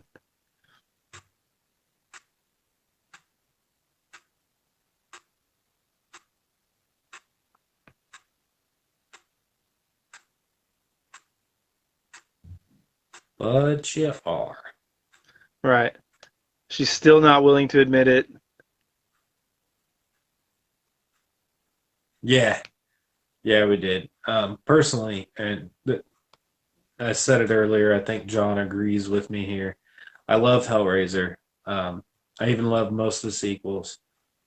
But arguably, I enjoy Candyman far, far more than even the first Hellraiser. It's got more Um, action and it's got more depth. Like Hellraiser's cool because of the body horror, and I mean the performances by Doug Bradley are phenomenal. I mean, he his Pinhead is just as iconic as Candyman, if not more iconic. But yeah, the story here is better than in um, Hellraiser. See, this is silly. I can prove it, but you're gonna die. So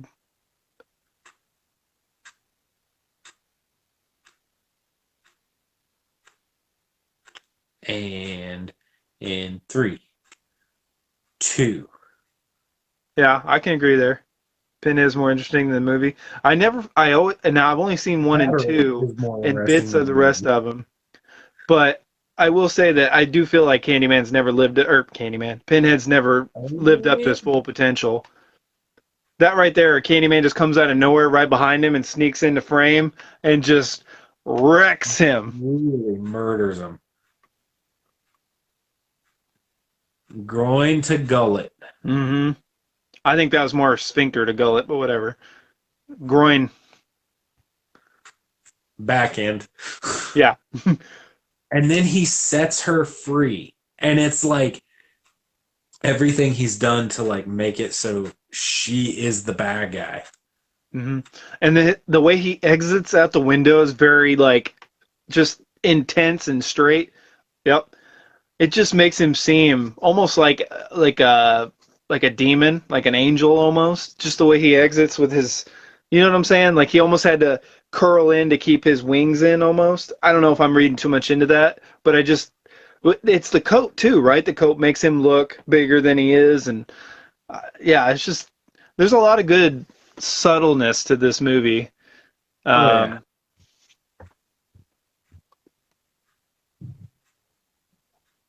I don't know. I just think I just didn't get a whole lot of character development with Helen, and I don't know. The journey to get to Candyman is a little rough for me. Part three when the slaughter everyone in the club.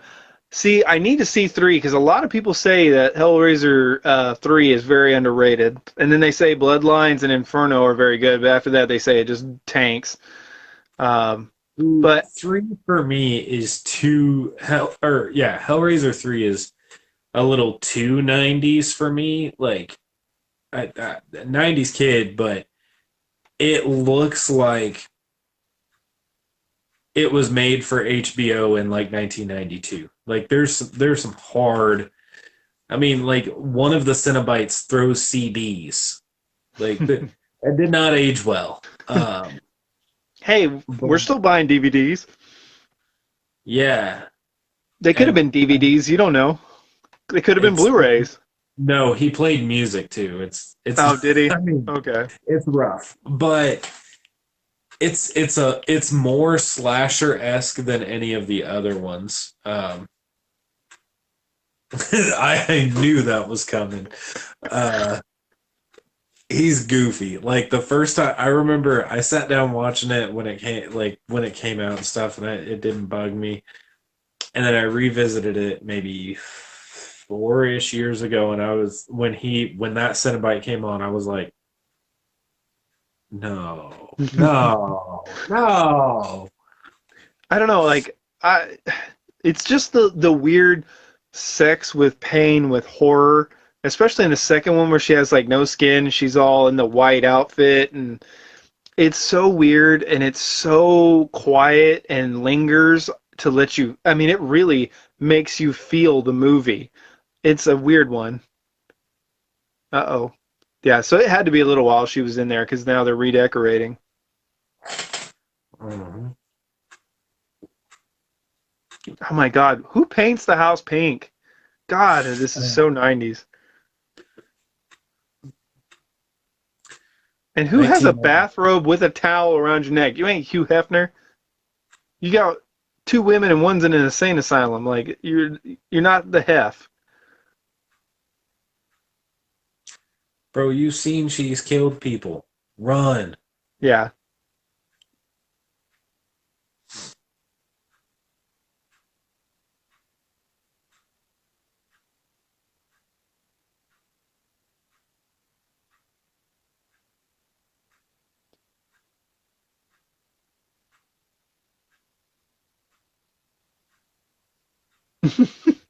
I hate the color scheme. Oh, now that's just mean. Paint's not cheap.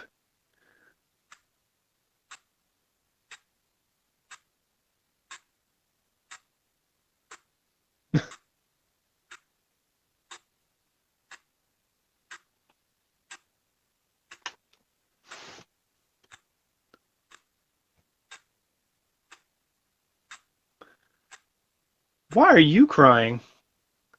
She don't want to die. She's like, man, I knew this was a bad idea. Obviously, the husband's going down first, so you just gotta bail to the door faster. She's kind of blocking that exit though.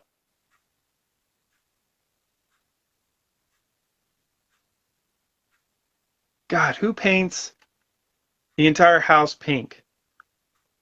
Oh, it's brutal. And like the baby girl just came home from the hospital pink.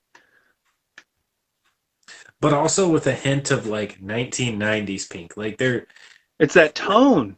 yeah. Everything, the greens, the beige, the browns, everything was that tone. That Mhm. just that, relax, life's going to be okay, 8 years of Clinton, you're going to make it like oh, I think Bush was still in office right now, I think. 92, 92, pretty sure. Anyway, depends on the time. Anyway, Bush Senior, that is. God, isn't he still alive? Bush Senior? Isn't he like 90 something? I'm pretty I sure think he's still so. alive. That dude is hanging in there. Then they crank the organs again, building it up. I feel insulted by this 90s critique. Man, let me tell you, the house I grew up in had wallpaper. There was seafoam greens, light blues, and pinks. And they were all 90s, 70s, 80s, and 90s colors. And man, it, My parents didn't update their house until and their house was built in the 60s. So they didn't update the house until like early 2000s. So you're talking orange, purple, green carpet. You're talking like yellow walls, wood paneling walls and stuff like that. So I kind of miss that 90s style in my house because my parents were so far behind. Um, but it's funny though, the updates they did in 2004, they're still holding strong to today. you saw the house, my old house, like the bathroom in it was from when the house was built in the 50s. Yeah. So it was that cast iron tub that was pink, that that same color pink. Oh, Like, really? yeah, Was it pink? yeah. I don't And remember that. the tile was original to the bathroom and it's off white with gold fleck. God, you made money on that house too, man. It goes to show you in this day and Right. age, man. They'll whatever, just it'll sell. Right. Hey, welcome. Hey, bud. How's the movie going? The what? I'm asking my guy here how his movie's going. Oh yeah, yeah, yeah, yeah, yeah, yeah. Yeah, you don't forget about us, but we'll be on here forever rambling because that's what we do. Man, I God, gotta sleep tonight. So once this movie is over, I got to drop oof, off little man to daycare very early. yeah, I gotta get up early because we gotta get ours to daycare really early tomorrow too. Man, who just walks in and goes, "Hey, hook on a chain. I'm gonna grab that." I'm I gonna grab would. You just saw what happened to the psychiatrist. But who's going in? I mean, I guess she wants to rescue the baby, but at the same time, Well, she's got nothing to lose either. Like she's at the end of her ropes. Husband's cheating on her. Best friend's gone. they painted her house pink. Painted her house pink. She's on the run. Painted her house pink is top of the list. Hey, halfway is better than nothing, man. I'm excited to see what else we got. I've only seen those two clips. I need to share them with John still. Yeah. Send them Hey, over. I want to see. I'm trying to look out, but I'm also looking out for myself. I I I'm trying. I'm trying. I'm trying. It's hard. Dude, I Being still a got to finish Leatherface. I can't find a tailor to do the shirt for. I can't find a tailor. Like, there's a couple stores that have them, but they just kind of they've looked at me like I'm crazy. So well, it's like, I'm not gonna do this here. you picked the hardest leather face. Like that doesn't help. Dude, that shirt is awesome though. It is awesome. I'll give you that. But it's definitely rare. I don't know. Maybe if the new TCM is popular, you might get lucky with a mass produced, but it ain't going to be popular, and they're not going to go back to 3D and reproduce anything. So it's a sweet dream, but the new TCM won't be popular. I think that the original and the reboot set the bar too high to come back from. Yeah, exactly. Nostalgia, and then yeah, they hit all the marks perfectly without doing the exact same beats. Like I've always said, and I will scream this to the rooftops: Leatherface is nothing without his family. And if you cannot get the family right, you can't get the Leatherface right. But You've see, got to this do is where I disagree. I enjoy 3D because it's Leatherface without the family. right, but most people don't like it because Leatherface doesn't talk. He's not interactive. Like he's very one-minded in that movie. Like you need a family for him to play off of. Oh, Hey, see, look at that. The little tear from Candyman right there. It's the trauma, that sex appeal, the horror, the spinning dance thing. I think about Dracula so much every time I watch this movie. It just has that ancient lost feel to it. And now she's submitted.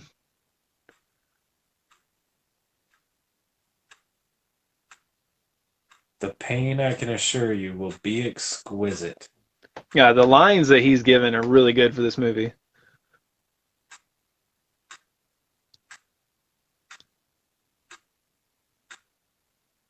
She even looks like a vampire bride right there.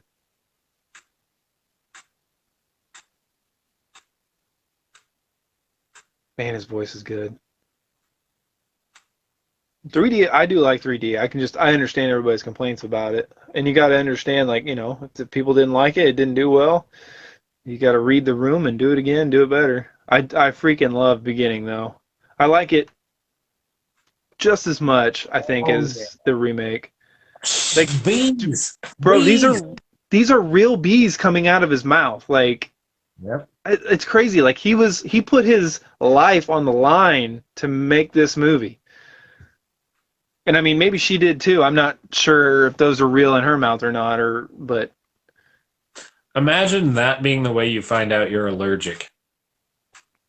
well, I'm sure he would have had to have done that needle test thing. Like, I don't know. Who knows what the insurance was for this movie or anything like that, but man, that's the thing about like some old school horror, like actually changing the temperature in the rooms, like the physical, stuff that people had to go through back in the day. Um, yeah, man, it's what sets the bar so high for old horror. Suicide Squad. I think it actually already released to on HBO Max. I saw when I was getting ready to buy this movie. So if you have HBO Max, I think you can watch it tonight if you wanted. If you're gonna watch it in the theaters, man, power to you. I'm super jealous if I had the time, but I'm definitely watching Suicide Squad tomorrow night. Um, I'm and really like from I'm what I over heard, it's the good. whole. I I heard it's good and all. I don't know. After the last Suicide Squad, I have like zero interest. I like it. Watching the trailer was a chore for me.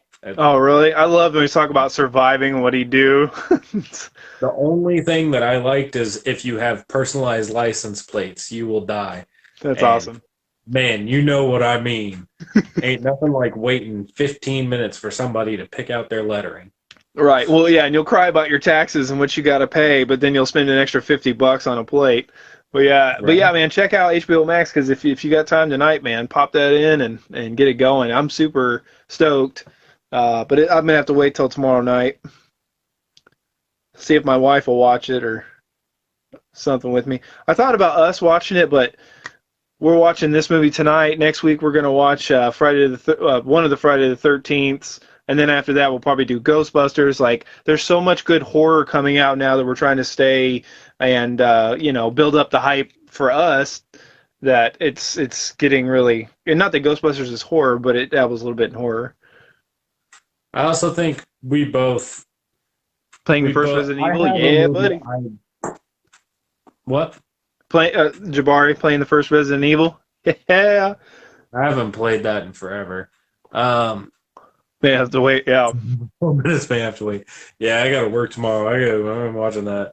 Oh, dude, I Uh, remember working nights and I would stay up till 8 o'clock in the morning, so I had plenty of time to watch all the new movies that came out. And then I got a day shift and had kids, and that went right out dude, the window. right out of high school, I was working 40-hour weeks and doing 40 hours at a tech school.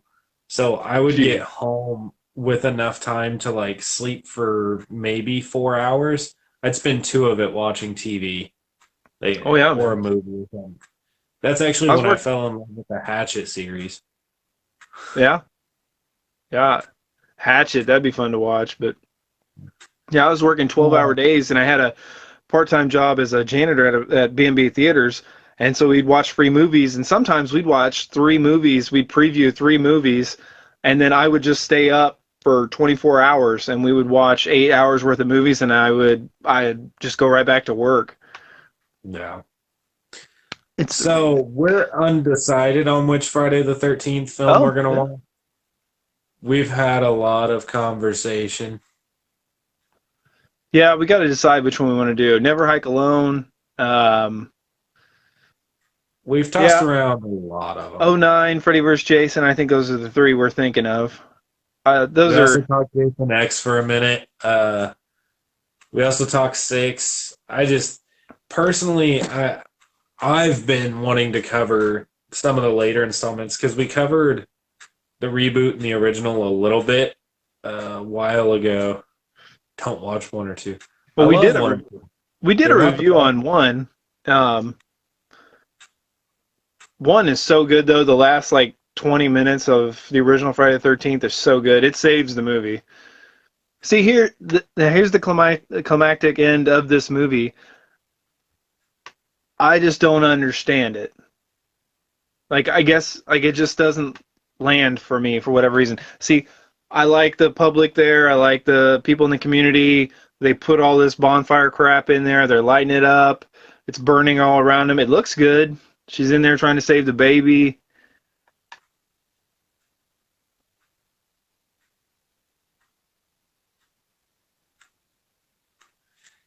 That synthetic tone they give him is so good.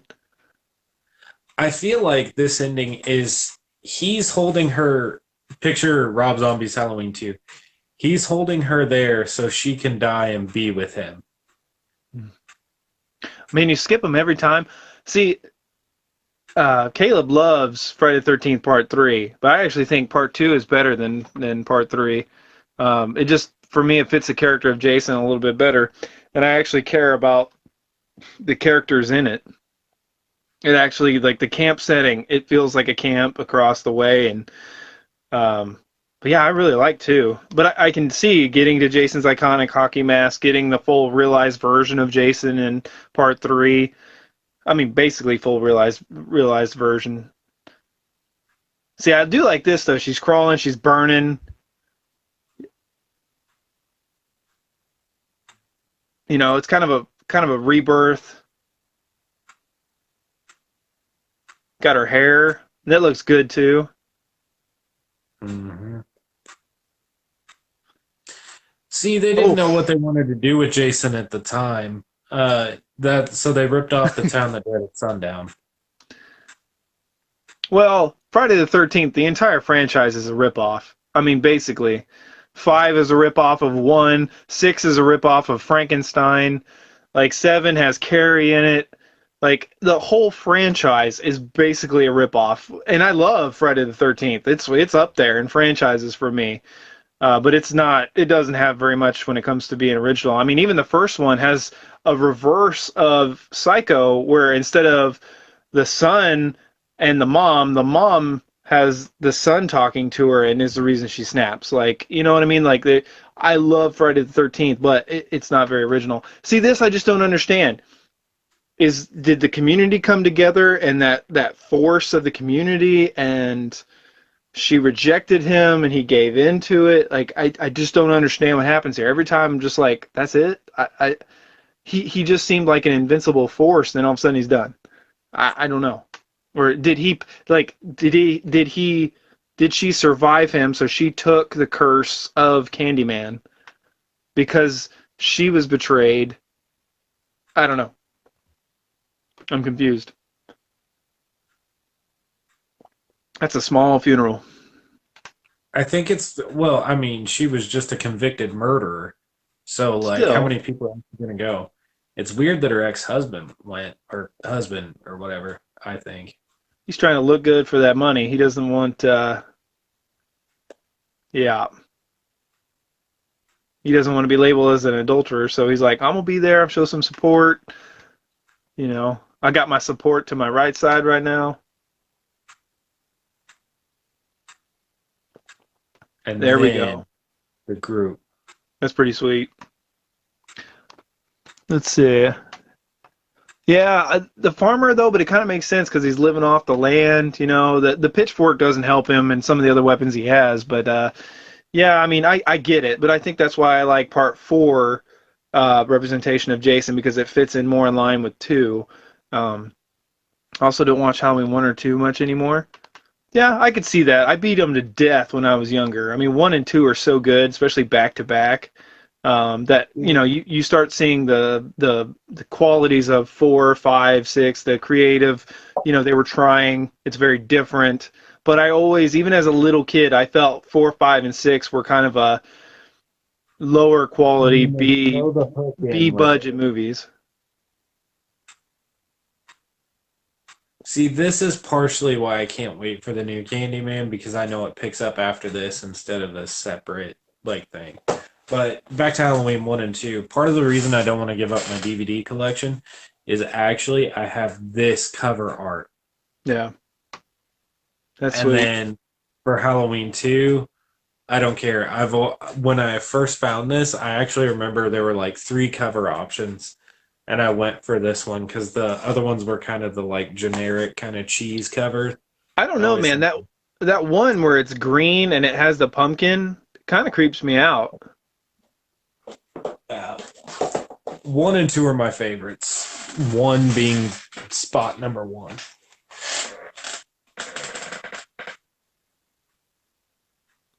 One is very slow, but I really like the slow build. The play on Michael psychologically messing with people the entire movie. I freaking love the first movie. The simplicity of it is great. The movements by Nick Castle are great. There are a few actually instances where I actually prefer James Jude Courtney over Nick Castle now. I That's not like love an official thing, but I love James Jude Courtney's portrayal. I love that they end with him feeling tortured. Well, With yeah, I mean him his wife feeling, just died, so he is heightened emotionally. This girl's got no bra on, thinking she's gonna get some action. He's grieving. Make him some dinner, rub his feet, get him a beer. Just because he's an adulterer doesn't mean he doesn't have feelings, Caleb. he didn't really act like he had feelings until she was dead. Oh yeah.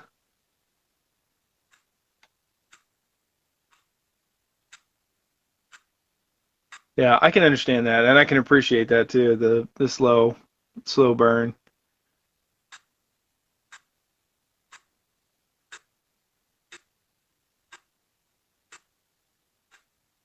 4.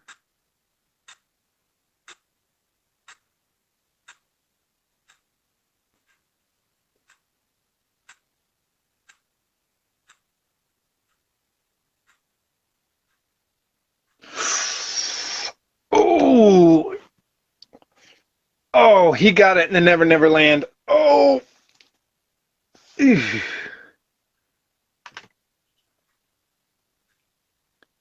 From stem to sternum. Mm. Who's the murderer now? I'm kind of surprised she didn't get it too, but she didn't call out 5 times. The layer right here with the artistic. I like it. Oh, Nightmare on Elm Street 1 is the best of the big three? No, wait. Are you talking Personally, about Nightmare 1 is the best first of the big three? Let's see. Yeah, personally, yeah. I I mean, would. I It would depends on disagree, my but I mood. can understand. It depends on my mood. I bounce between Nightmare 1 and the first Halloween. personally, I think that Nightmare overall is a more terrifying film. If you're just walking into it out of nowhere. Um, but with what the, sorry, with the with what they had to shoot Halloween, I like Halloween more in a way. So I don't know. I'm open to both. Wow, taking that The headphone out really changes my sound perspective. yeah. Yeah, the I don't know, it kind of depends. Yeah, for me, sometimes the sequels define, like they can add a lot to the first movie or they can take away a lot from the first movie. Halloween is easy because they've done it so many different ways, so many times that I can differentiate between the rest, and I can either take one as its own movie and that's it, or I can do Halloween 1 and 2, and then like 4, 5, 6, and the rest are kind of guilty pleasures. Just because you have to just you have to suspend your disbelief really far. I mean, Michael's shot in both eyes and blown up. Like he's been stabbed, shot however many times. It takes a lot for me to get on board with H4. But once I am, I enjoy the movie and I love the franchise then on too. But it just takes a lot for me to get completely invested. With A Nightmare on Elm Street, the only problem I have with that is he doesn't die at the end of the first movie. He lives on and he carries on into the second and the third movie, which is not terrible because the second and third movie are good, but it's one of those things too where if you keep going with the franchise, like okay, they ended it really well in 3, then they brought him back by a dog peeing on him. Like you cannot take the franchise seriously anymore when a dog pees on the bones and it brings him back to life. Like it's done. It's like they recasted, they kill off characters, they betray so much of the first 3 movies in the first 20 minutes of Nightmare on Elm Street 4 that it's dead. Like I mean, and there's a lot of stuff that happens negative in Halloween 4 if you really want to go the same route of betraying characters and lore and yada yada. But at the same time, Michael comes back, he stalks the town, he's after family. Like it still hits enough beats to where it's fine. When you get a Nightmare on Elm Street past, like, because in the third movie they're the last of the Elm Street kids for the most part, and then in 4, uh, um, what's her name carries on the curse when she passes it on to Alice. So it's one of those things where anything past Nightmare on Elm Street 3 is kind of a guilty pleasure, but it's hard for me to. I don't know. It's hard. 1 and 2, Halloween 1 and 2 are phenomenal, even though you do have to suspend your disbelief a little bit. But I think we always knew Michael Myers was supernatural to an extent. I don't know. I do love A Nightmare on Elm Street, but it's sad that there's really only like 4 really good movies in the entire franchise. Like to the And characters, to the quality. It's here's sad. another point where you and I completely disagree. Um, honestly, I think with Dream Warriors is where all the jokes started. It's where the franchise actually took the turn for the comedy. And I think that's where it stopped taking itself so serious. Everybody argues about how 3 is the best one, and it's not. It's not. Sorry to anybody who feels that way. I love 3, do not get me wrong. It's But just everybody not. blames 4 for all the problems, but if you actually sit down and watch 3, that's where they started. But I do actually enjoy all of the Nightmare films. John and I have had this conversation too. Of all of the horror franchises, A Nightmare on Elm Street is probably the one I've seen most of the films. Or seen the films the most times. Sorry, not most of the films. I've seen them all. I use the first box set I ever had is actually this Nightmare on Elm Street box set. And, I'm so jealous. I got it when it first came out. It was a mixture of gift slash money for mowing lawns. And I took summer breaks, and me and my cousin would just sit down and we'd binge them over and over and over and over and over and over and over again. Um, and then my grandma with Freddy's Dead showing it to us all the time when we were kids. So it's what I've seen the most, and I have a special place in my heart for every single one of those movies, no matter how cheesy they get. But sorry you feel attacked, but everybody gives crap to part 4, but it really starts in part 3. Like, Okay, but there's comedy in part in 1. Freddy still has a few parts where I'm your boyfriend now, with cutting the fingers off. Like, he's still toying with them, and they really ramp that up in like 2. Not quite as much. It's still a little bit more sadistic, but in 3 it is a little bit more funny. Like, he's enjoying it. He's like, take this. Instead of being like terrifying, he's more like, I'm gonna kill you and laugh in your face. So yeah. I'm just gonna say that yes, I agree with you that 3 started it, but it didn't. It towed the line of entertaining and Freddy having fun, and it's the end too. Like, it should have been the end. This is the end of the Elm Street kids, right? And he's enjoying it. He's more powerful than ever. At the end, he's got all the souls, right? So it's him unstoppable and just letting his freak flag fly. And I can buy into that in 3, especially when you got like Wizard Master and you got I'm Beautiful and Bad. Like, you have all this stuff going on. Like, I buy into the fact that it is a flashier Nightmare on Elm Street because it's 3. Like, it's just like a lot of these franchises really are only good for 3-ish movies because they were not built to go on and build a franchise.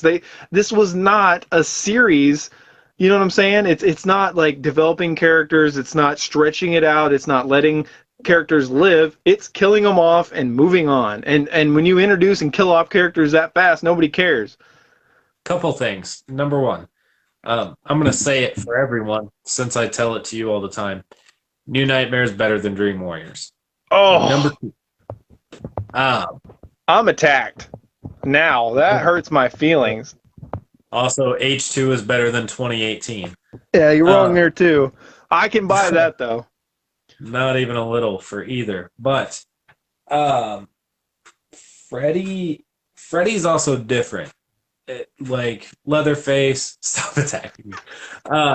Leatherface, Jason, Myers, I mean, even some of the ones that we've gotten more recently, they're the strong, brooding, larger-than-life characters. And then with Freddy, we actually got the opportunity to have a horror icon that spoke.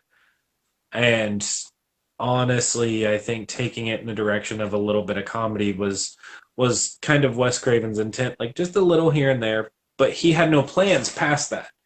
And then New Line was like, all right, well, fine, we'll get somebody else to do 2. And they even cast somebody else to play Freddy for a minute and realized how bad of an idea that was because Robert Englund wanted a decent pay for that. And then 3 happens, and they're like, okay, we'll finish it up here. And, I mean, any franchise that thinks that any movie that is that great with the first one and they think they're not going to get a franchise, get a rude awakening when they have 4 continuity errors within 2 films. Like, it just, Friday the 13th is guilty, Halloween is guilty, Nightmare on Elm Street. I feel like the ones that aren't are the ones that get to stick to the same person. But let's be fair, though. The thing we have to remember, too, and I'm guilty of trying to, I need to remember this. I really do. Halloween was an independent movie, highest grossing of its time. Friday the 13th was also a low budget, and I think Nightmare on Elm Street was either low budget or it was an independent movie as well. So I mean, it's one of those things where, I mean, they were hoping for a franchise, but really they were just hoping to get one good one out the gate. But once you have franchise hopes, God dang it. If the first movie came out of the gate swinging and made a ton of money, by God, you should at least put some thought into at least 2 or 3 more. Enough to where you leave a small cliffhanger, not a blow-up doll getting ripped through the door, but a small cliffhanger. Like, Well, and that's not the original ending. right, but that's what we ended. That's what it ultimately ended up because of Bob Shea.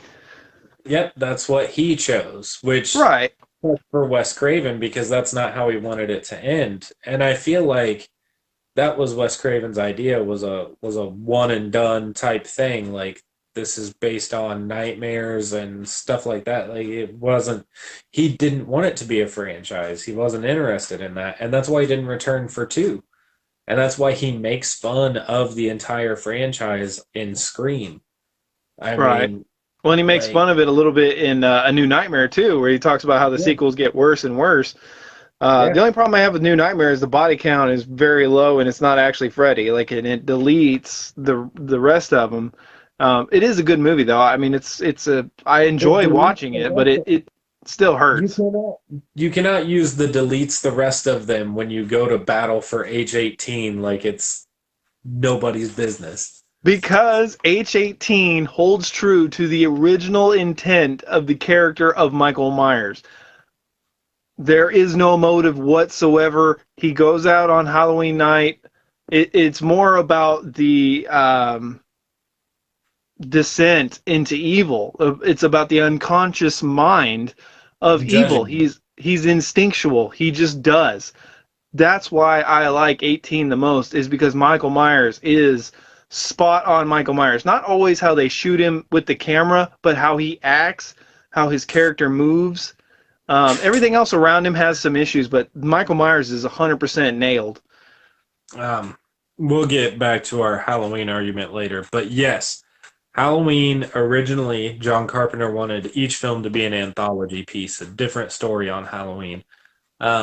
And then they kept backseating it, and finally John Carpenter was like, "I'll do Halloween 2 as my anthology piece," and then the studio was like, "No, no, no, give us another Michael Myers story, and then we'll give you your anthology." And that's how we got Halloween 2. Is he's like, "Well, he had the idea for Season of the Witch all ready to go." But he had to push out H2 before he could get that green lit and keep that title Halloween. So that's where it's a sister. And then between that and the TV edit of Halloween 1, like it was kind of like the studio pressure. Really though, Where you should have been able to delete that sister angle. All you had to do was walk by the boombox and hear about the girl and be like, "Oh, I'm gonna go finish the job." Like, you did not need the sister angle at all. Even John Carpenter regrets doing that decision but because you hold. honestly, H2 of sequels in Halloween, H2 does a great job of picking up where it left off and trying to make sense of something. It's not a further reach than H6, but Oh no. H3, yes, I people crap on it too hard all the time. Honestly, it's a really good movie, uh, and they marketed it badly too. If I remember correctly, the original trailers were just Halloween 3 and then the pumpkin and then an explosion, and then that was it. So people were like, "Oh, sweet!" And then they got to the theater, and the only scene with Michael Myers is playing in a bar on a TV in the background, and people are mad, justifiably. For Halloween 3, I found out it didn't have Michael Myers when it was in the dollar bin at Walmart on VHS. Imagine how mad I was because I was like, I just bought a Halloween movie, and I'm like 6 or 7 years old, and then I get home and there's no Michael Myers. See, So I'm like super mad. I picked up a used VHS copy, and I just picked it up. I held it in my hands. It was at a pawn shop. That's where I always went to get my movies. It was like $3 for a VHS. You know, they had a ton of them. And just reading off the back of it, there's no mask of Michael Myers. Like, there's no description of him. I knew, I was like as a kid, it hurt my brain. I was like, I just don't understand how you can label this Halloween 3 and it has nothing to do. I just don't understand why they didn't at least use some characters from the original story. Like, bring back Loomis and make it a prequel to the original Halloween. You know what I mean? I know it's 3, but Yeah. make it a prequel and bring back Donald Pleasance and have him somewhere in there. You know what I mean? Or bring back Win from, or bring back the sanitarium, or bring back something to connect it, to actually call it Halloween 3. Not just this is something that happens in Halloween and we call it Halloween 3. You needed Well, to that's the connect other it thing. to that. He wanted that story to die. He didn't want a Halloween. He didn't want a return of Michael Myers. He didn't, and I feel like, and this is kind of a crappy thing to say, but I feel like he only gave H18 his blessing for 2 reasons. One, he could delete the sister story angle, and two, that money. He would not endorse it if there was not that much money in it. No way in It hell. reminds me.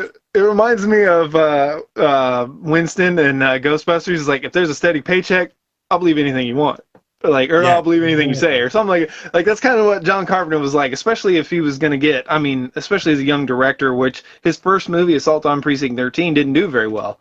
So like and he had a couple, throughout his career, he had a couple bombs, and so there was a few times where he just had to take the pay cut or paycheck, and I completely understand that. The more you make, the more you spend. Yeah, yeah. The sister thing could have been executed as a dark, horrific twist. It really could have. I It think the could have. problem. I think the I problem would is. argue. Go ahead. I was gonna say we just covered the Rob Zombie Halloween films. I'm not gonna lie. I think H2, its twist was much more hard to watch. Like it wasn't a twist, like we all knew. But at the same time, the way that it was played out was better in the Rob Zombie H2, where she like finds out and is like losing her mind about it. Whereas in the original H2, it's just like that's Michael Myers' sister, almost whispering in the back seat of a car. Right. Uh, But it still works though. It still plays out as fate. Like he went after her and he was kind of, it's almost like it's a cop out to a degree, right? It's like the Force made the droids land on Tatooine and that's how they connected with Luke Skywalker, blah blah blah. It's kind of a cop out, but at the same time it was fate driving Michael. But the family tie that can play for 2 movies, but when you try to make an entire franchise out of it, that's when it's like really Michael Myers, who is larger than life. He is the boogeyman. Like he's freaky, and really, I mean, he's just after his sister. Like for the most part, everybody else. I mean, that's why they had to go and do a little kid in the 4th movie, is so that way you actually cared. Like people actually sacrificing themselves. They're getting in the way. They're trying to hide her. That's why they had to do a kid in Halloween 4, because after that, like once you find out, it's just unless somebody's in love with like the teenage love or something like that, most people just don't care. They're like, bye, I'm out of here. Like you get in a car and you just drive. But anyway, real quick, Halloween 2018, Scarface, Predator, Back to the Future Anniversary 3-pack, 4K, all Blu-ray, pawn shop. Dude said, woo, holy bejeezers, man! that's a Like good haul. that's a steal. Some I 4K, some 4K, all Blu-ray, pawn shop. So yeah, I just bought Back to the Future on Amazon Prime Day on the trilogy for 4K. I bought those.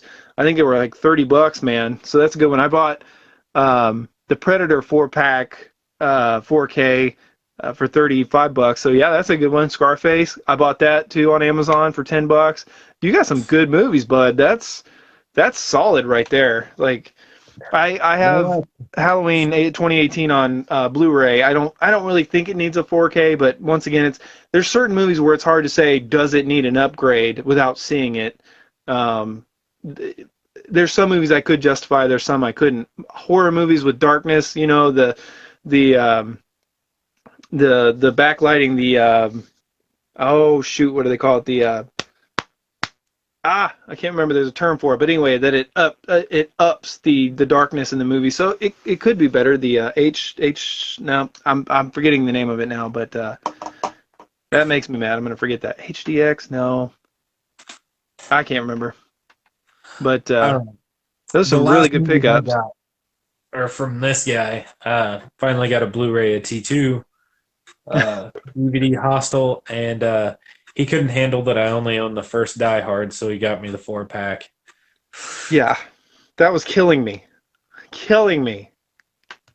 I mean, I've seen them all. I enjoy them all. It was on my list of stuff to do, but yeah, John and I both collect the actual physical media, so it's kind of a problem. His I won't. collection is way more steep than mine. Yeah, Uh, I won't show you mine. I'll just say that I'm running out of room in my area. It's. I'll do a DVD tour, the Blu-ray and 4K tour sometime, but it's yeah, I'm ridiculous. going into that shelf over there. Eventually, my goal is that shelf be mostly movies and all those figures be moved to somewhere else. But Dude, you need to buy yeah, my. You need to buy my Lethal Weapon movies so that way you can complete that set because that's killing me too. that I only have two and three.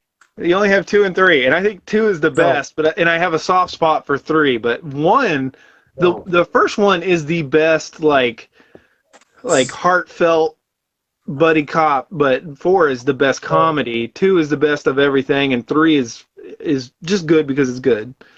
when these silver packs came out, Mm-hmm. my brother and I went to Walmart. He bought one and four, and I bought two and three. Well, And over the years, I kept these two, and I never really upgraded.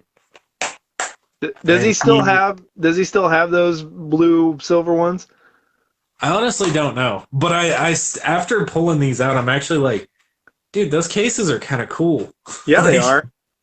Oh, the I've had them. reflection. I have the Blu-ray 4-pack now, so that's why I have the other ones for sale. But no, if he still has those, man, you tell him I'll give you mine. You can trade him, so that way your set matches because that's kind of cool. I do like that. Yeah, Someday we yeah, do a Die Hard franchise one, then we do a Lethal Weapon. That'd be a good one. yeah. But no, yeah, Candyman, I love it. It is good. Okay, I shouldn't say I love it. I really do like Candyman. I just want to wrap up here. I know I gave it a 6.5. I still think it's a 7, 6.5. Caleb gives it a 9. To me, that's ridiculous because there's not a whole lot of movies that get a 9. Like a nine is like Civil War is like the Winter Soldier. That's a 9. Like a 10 to me is a masterpiece. A 10 is like Endgame. A 10 is like Jaws. So when you're talking about a 9 and a 10, it's not up That's a there. 10. That's a That's a 10. 10. That's a 10.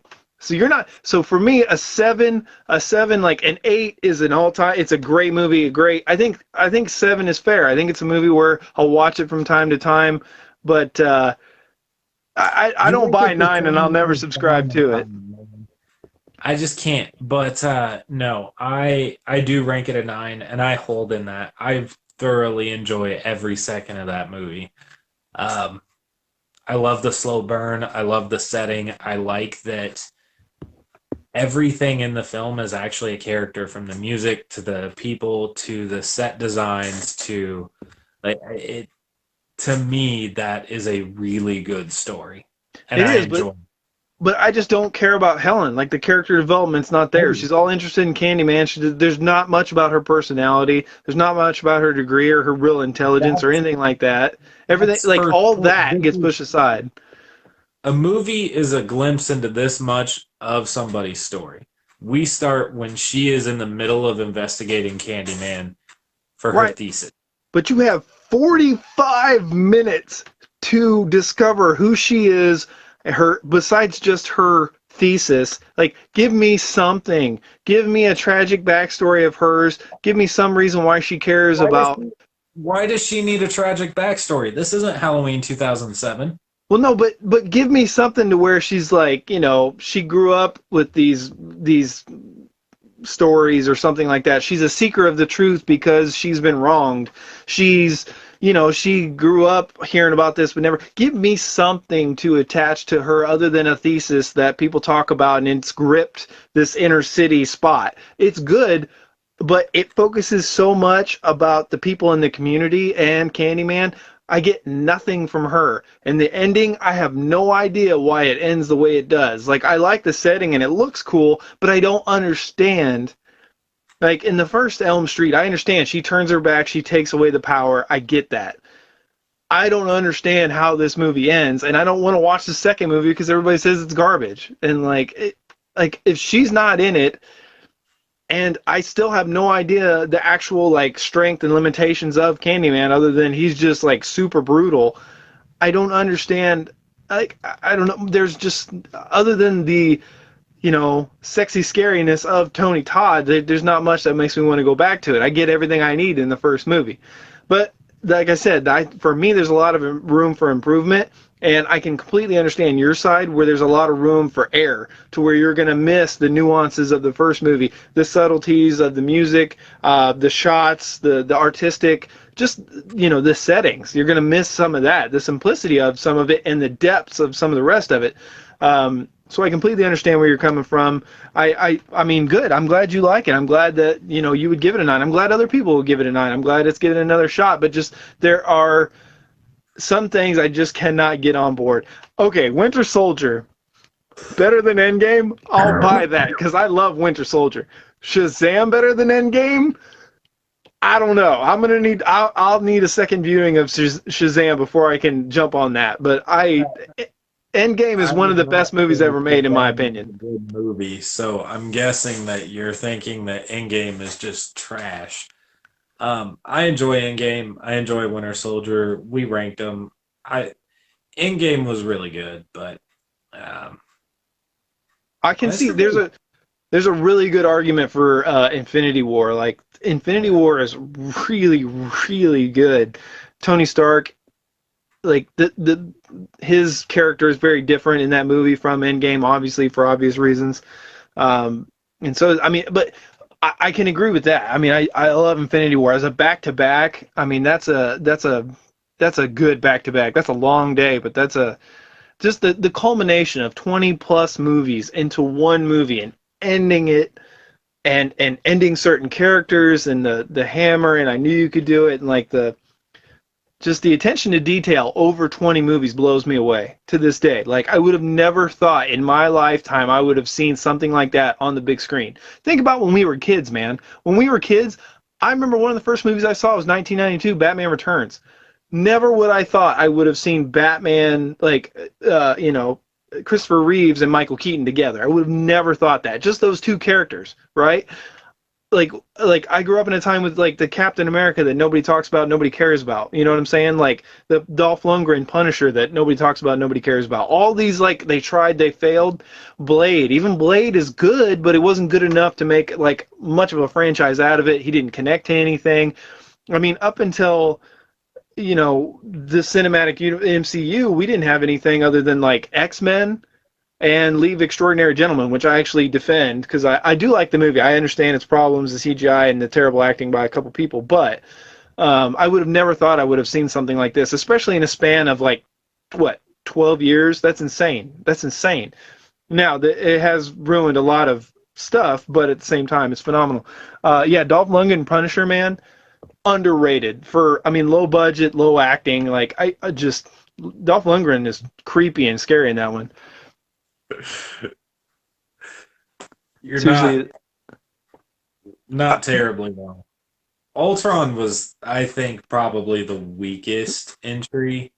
Like, especially after comparing it to the first Avengers and comparing it to like what we got with Endgame and such. But but gentlemen, Malibu's Most Wanted, man, that's a solid movie, man. B-Rat, I freaking love that movie. Let me say something real quick, though. Just like in our ranking, that was very early on when we were starting videos and very nervous, and I couldn't get Caleb from stop squeaking. But Age of Ultron is like one of the movies I had downloaded to my phone, and it's one that I rewatched a lot just because I had a 3 hour and 45 minute drive from college to home, so I watched it in the background, like listened to the movie. There's a lot of heart in that movie for being early on in the MCU. Like everything other than Ultron is pretty good. Like Chris Hemsworth is great as Thor. Iron Man's awesome. Quicksilver's really good for the one movie he got. Like the action scenes are really good. I just don't understand the hate for Ultron other than Ultron. Ultron, like himself, sucks, but the threat does feel real. I like the doomsday, like the big catastrophe thing with the asteroid, right? right? I think that plays. But man, I don't understand why everybody bashes so hard on Ultron. I think, and maybe it's just because I grew to love it because that's all I had to watch there for a little bit. But man, I like that movie a lot. But yeah, The Dark I World, I like need to it. rewatch that because it's been so long. But I gotta say, and if you watch my ranking, you'll see me rant on this again. I freaking hate Ragnarok so much. Ragnarok is like the worst of the worst for me. I might have put it dead last. Like I just cannot stand Ragnarok. I can't stand the jokes every 3 seconds. I can't stand the shift in Thor's attitude. I completely get it. There's reasons why, you know, mom and dad and all that stuff. And once again, it's like the Hulk. He loses his personality changes, right? What he thought he was, he didn't. He thought he was going to be king. He didn't. But anyway, I hate Ragnarok, and that's just what I want to say. I hate Ragnarok. Hate it. Hate it. Hate it. Most people do love it. I mean, Oh, I think it's middle of the road. oh Um, God, dang it! My phone is or my phone. My camera is acting up. Gentlemen, I think I need to call it. Yeah, I I've got a got to really too. early morning. I can't get to it back. I love the hell out of Ragnarok. I'll give it another chance. I really will. But man, the comedy, you're talking about the culmination of all those movies getting ready to lead up to Infinity War, and everything is just a joke. And then Infinity War rolls up and just destroys everything, the whole sacrifices and fights for Ragnarok. It just felt like Ragnarok was a slap in the face. It felt like it's something that needed to be in the middle instead of towards the very end when things were getting more serious. But anyway, yeah, thanks for guys for popping in. It's always fun to bounce off different conversations and stuff like that. Candyman, it is a good one. I 6.5. I don't mean I'm not trying to hate on the movie. It's just there's some things I have a lower connection on it and reasons why. Caleb gives it a 9. A lot of people I see are giving it more of a 9, so that's really great. Can't wait to see the next one. We will be back next week with one of the Friday the 13th. We Not got to sure which figure that one. out. Yeah. So I will download a shorter version of our commentary for 2009's H2. That will be up tomorrow. Uh, 8 out of 10. See, that's a little bit more realistic, I think. But I do like 8 out of 10. Very solid. X. I actually just watched Jason X about a month ago. Freaking love that movie. I mean, you can suck it a lot. You can suck up a lot for when it's in space. You can really get past a lot of stuff. But anyway, we'll kick it around, see what we want to do. Caleb, get with me. Let me know what you think. So stay with us, guys. I'm going to post that video and probably another one between now and then. So next Thursday, 8 o'clock, we will see you then for a Friday the 13th movie. Be safe this weekend. Be good. Till next time, JK out. Have a good night, everybody.